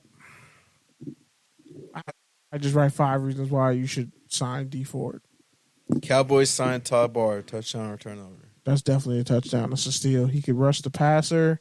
You can kind of mix some things up from him and Micah Parsons, so you don't have to lean on Micah Parsons all the time. He can be a good coverage linebacker. So you got him, Micah Parsons, and Van Der Esch. Yeah. And did old boy go back to safety? I think he went back to safety. Who? The former Atlanta Falcon. No, he's not there anymore. He's in Tampa. Keanu Neal. Oh shit! Well, there you go. I think they got somebody else though for that role. They did, but still, and he can still play at some level. But yeah, I mean, I'm interested to see how they use him. How they use him, 1 and 2, like what, like in my head, knowing him and being familiar with him, you know, going back to UCLA. Like, I've always wanted to see him as a primary pass rusher. You know, just the Vikings, they had their pass rushers, and they ran more of a true 4-3, you know, scheme, so they use him more as an outside linebacker. So I'd like to see him as a stand-up edge, and I think with Parsons on the other side, he'll get a lot of one-on-one matchups. So I'll be curious to see, like, kind of what his hands and his get-off and his bend look like, you know, in that role full-time. But assuming, you know, it is what I think it is and what I'm used to, you know, I think it'll be a great move for him. And at the worst case, you know, you can move him back inside and you have a guy who complements Van Der Esch pretty well or is at least a contingency plan if Van Der Esch gets hurt again. But either way, a veteran guy there who helps out your defense. So definitely a touchdown for Dallas. All right, let's close it out. Rants. Let's keep it quick. We're already up on 2 hours, so go ahead, Kenny. You go first. I bet. It's been a hell of a 2 weeks for me. Started with, finding out I got hired at NFL Network. Hey. It's like a culmination of like years of stress and like imposter syndrome that just disappeared. Like it was never there. And like Friday's like my last day at my current job. Like I've been working in a kitchen for like the past 7 years. Dishwashing, cooking, different roles, but dishwashing kind of was all of them because you work in a kitchen, if you're cooking shit, you're probably gonna have to wash it too. And also, like my pay went up at every job I was at. I was at Chick-fil-A, you know, making like 17. Jumped to Din Tai Fung. I'm allowed to say it. Relax. Making like 20, and it was closer to home. So Bro, every nobody job, cares how much you're making. I don't care that nobody cares. I'm talking about my journey. Oh, fuck what y'all think.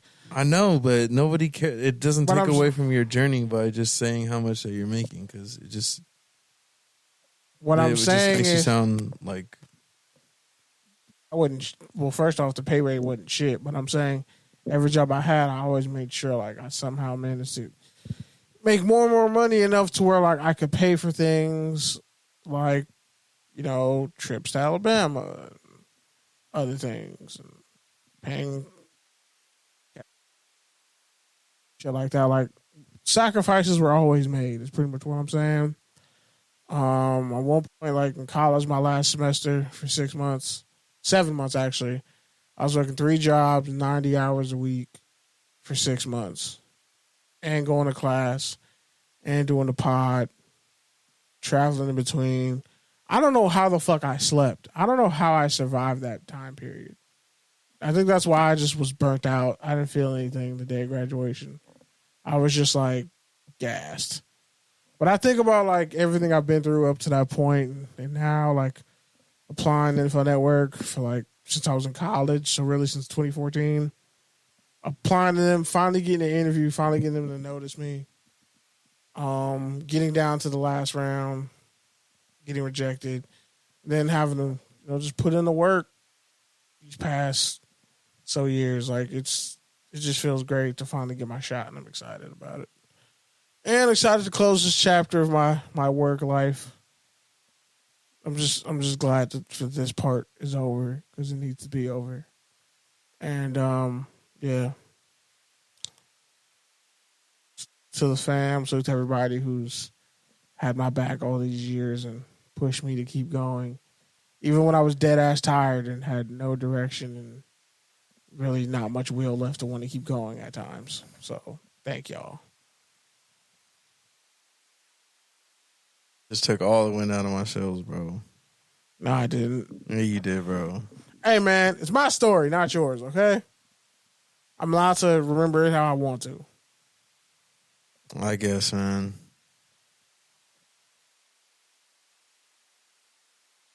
Guess. Say something. Stop acting like a little bitch.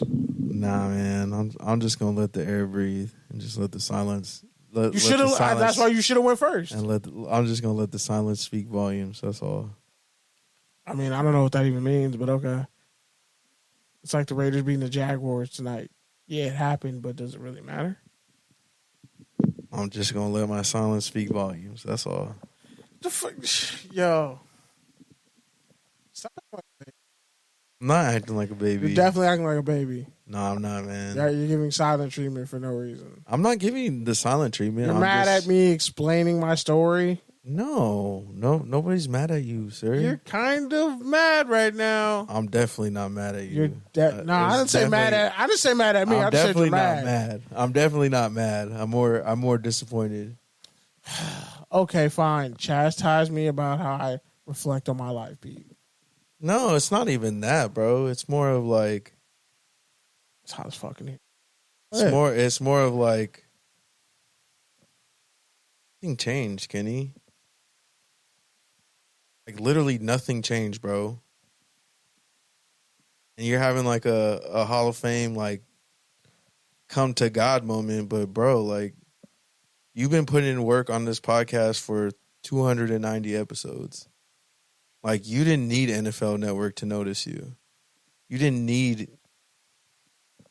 anything. Agree. You have everything that you always needed. Like yeah, but I also needed more money and a place to where like I'm not fucking washing dishes. Like I didn't go to. But I didn't get a college degree to fucking work in the kitchen and wash dishes for the rest of my life, bro. I was the first person to tell you that. No, you was the second. My mom was first. Actually, you were the third. My mom and my grandma. Bro, I told you that in fucking GMOs, bro. I told you that when we were doing unnecessary toughness. Down free cookies. When we were doing unnecessary toughness, bro, I was telling you that. You had to get out of these jobs, and I finally have. But what I'm saying is... It just took a long time. Well, what I'm saying is, though, is like... You're just like... You're giving up too much power.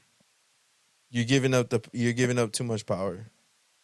Like, that's what I'm saying is, like, nothing changed, bro. Like, NFL Network had nothing to do with the fucking greatness that you just showcased at Pac-12 Media. Oh, I agree. I'm just like... But what I'm saying is when you, like you said... I transitioned from one different kind of work to... listen? You're not even listening. All right, I'll listen. You're not even listening. I'll be quiet. You're not even listening. You wanted me to talk. Now I'm talking, and now you're interrupting. I'll be quiet. Mute my mic. Like I said, bro... It had nothing to do with the greatness that you showed. That was already in you. If anything, like, the NFL Network is just an extra validation to keep going. That's just extra gas in your tank. But, like, outside of that, it's just a different paycheck and a different kind of washing dishes, like, and like, That's the episode title. And I'm not saying that to like take away from it, because I know like how bad you wanted it, and I know how hard you worked for it, and I know how much you deserve it. But you always deserved it. It was just a matter of when and when. And like you're saying, how, you know, I can't tell you how you can remember your story and blah, blah, blah. But yeah, I can, because that's what I do. Like, I work in PR. And so the way you tell your story matters.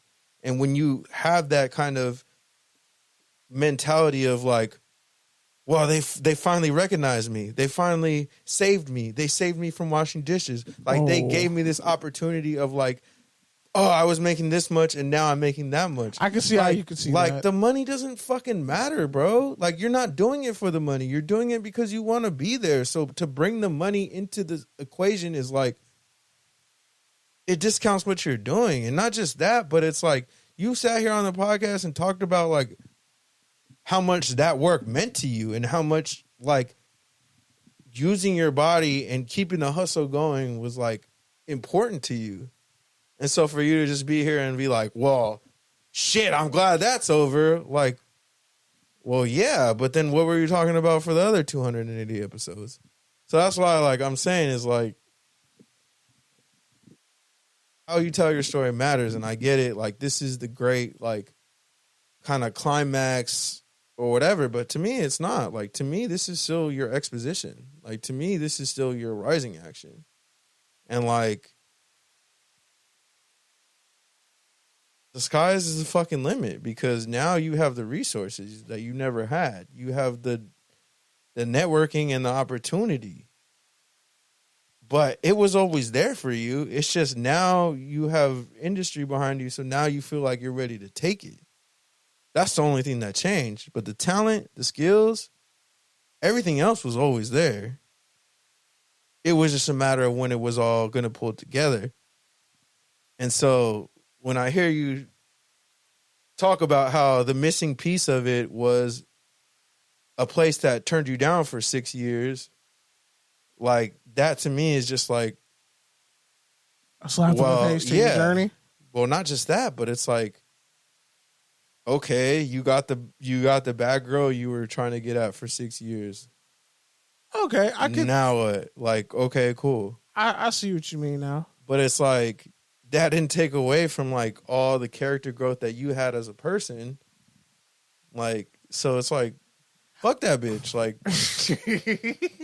I mean, it just not makes yet. it just makes me want to say like, fuck that bitch more. Like, I feel what you're saying.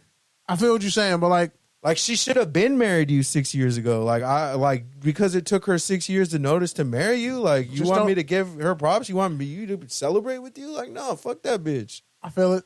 But like that part of me, like, I feel like I had to suppress to like, okay, I'll say this. I agree with everything you just said. Like, yeah, I always knew I had the ability, but it's like, it's nice for people to finally recognize your shit. And it's like, it's nice for like your sacrifices to mean something to more than just you and the people you care about. It's like, it's nice to have like some growth that you can be like, see, I started here. I worked my way through this and I'm here now. I wouldn't like pretend, I wouldn't shit on this and pretend it never happened. But like, this chapter of the book is over. Like, there's nothing else to write for this chapter in terms of like the work I did, like all the odd jobs I had to fucking work just to fund my dreams. Like, the dream was always the goal, but not the fucking odd jobs I had to work. But this is like, but the odd jobs got you to where you wanted to get to, and that's why it's like my work ethic got me to where I wanted to be. It didn't matter what job I had, and I've proved that. Like, every job I've had, like, I have respect, and I could go back there if they. But in the context of football, right? The undrafted free agent never stops being the undrafted free agent. True. Right? And just when they get the contract, that's not their moment of they arrive. When they get the preseason workout, that's not the moment of when they arrive. In fact, you never really arrive. Exactly. That's why it's called Not For Long. But here's my thing, though. And so what I'm telling you is like, discount the tunnel vision because that's what got you to where you're at. Yeah. And so, like, well, you can have an appreciation for it maybe now in your mind because it's something different and new. But the reality is, like, nothing really changed. Well, okay, in that regard, I kind of get it.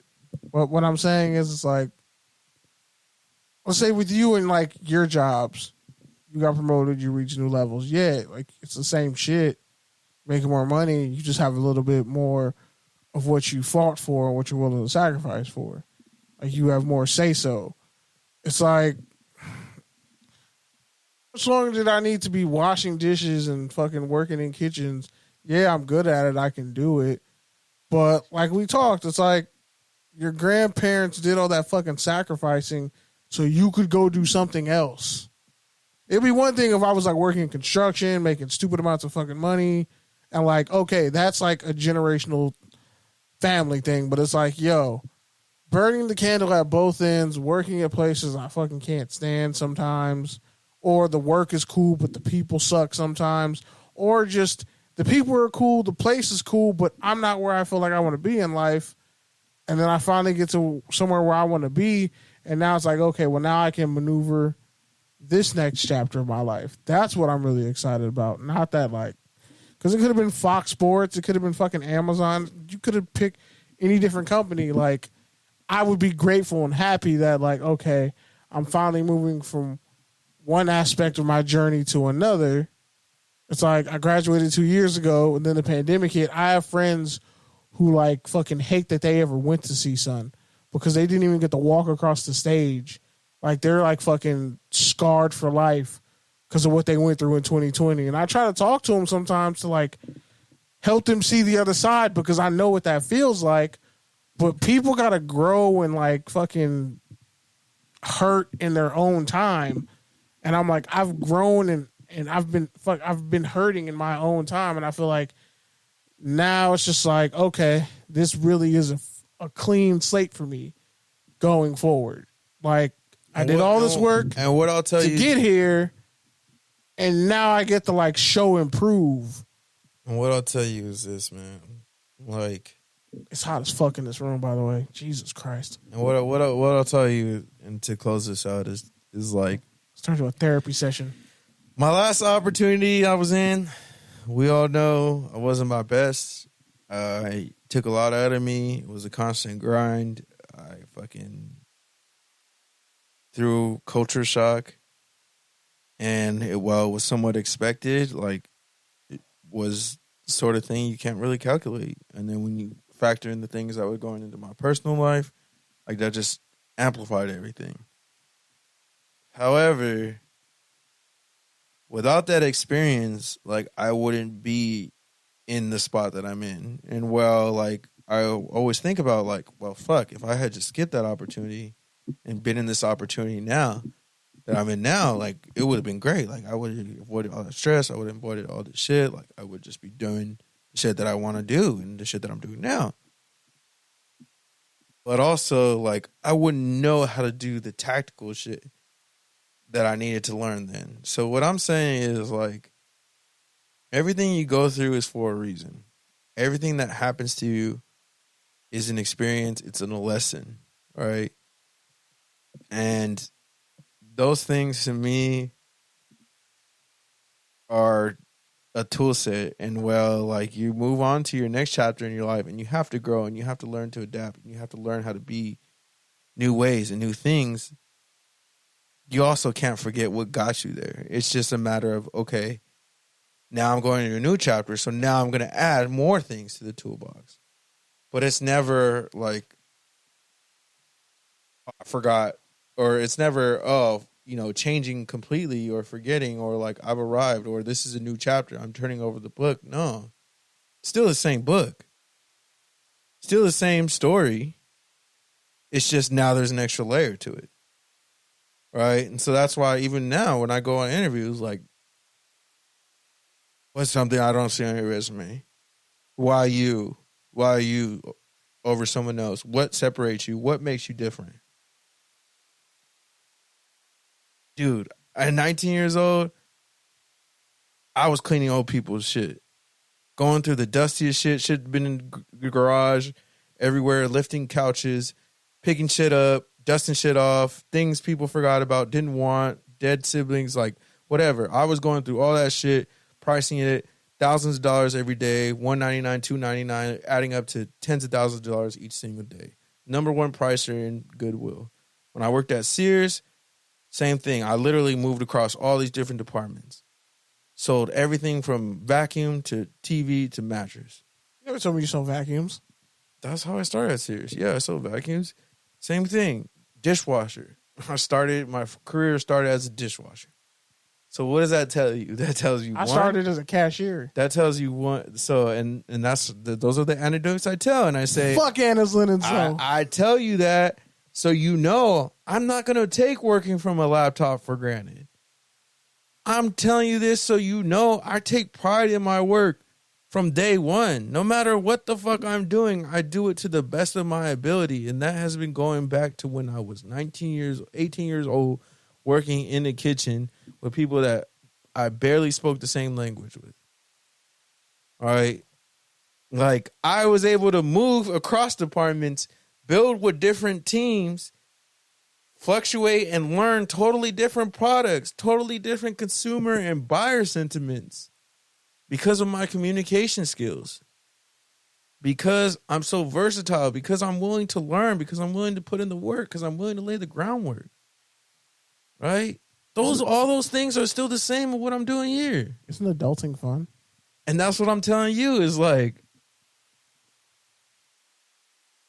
you can't just discount that shit because now that it's over. If anything, that makes it even more important. I don't. Yeah, I'm probably gonna like. That's what I'm saying. What I'm trying to get to is like that makes it. It's even more important now.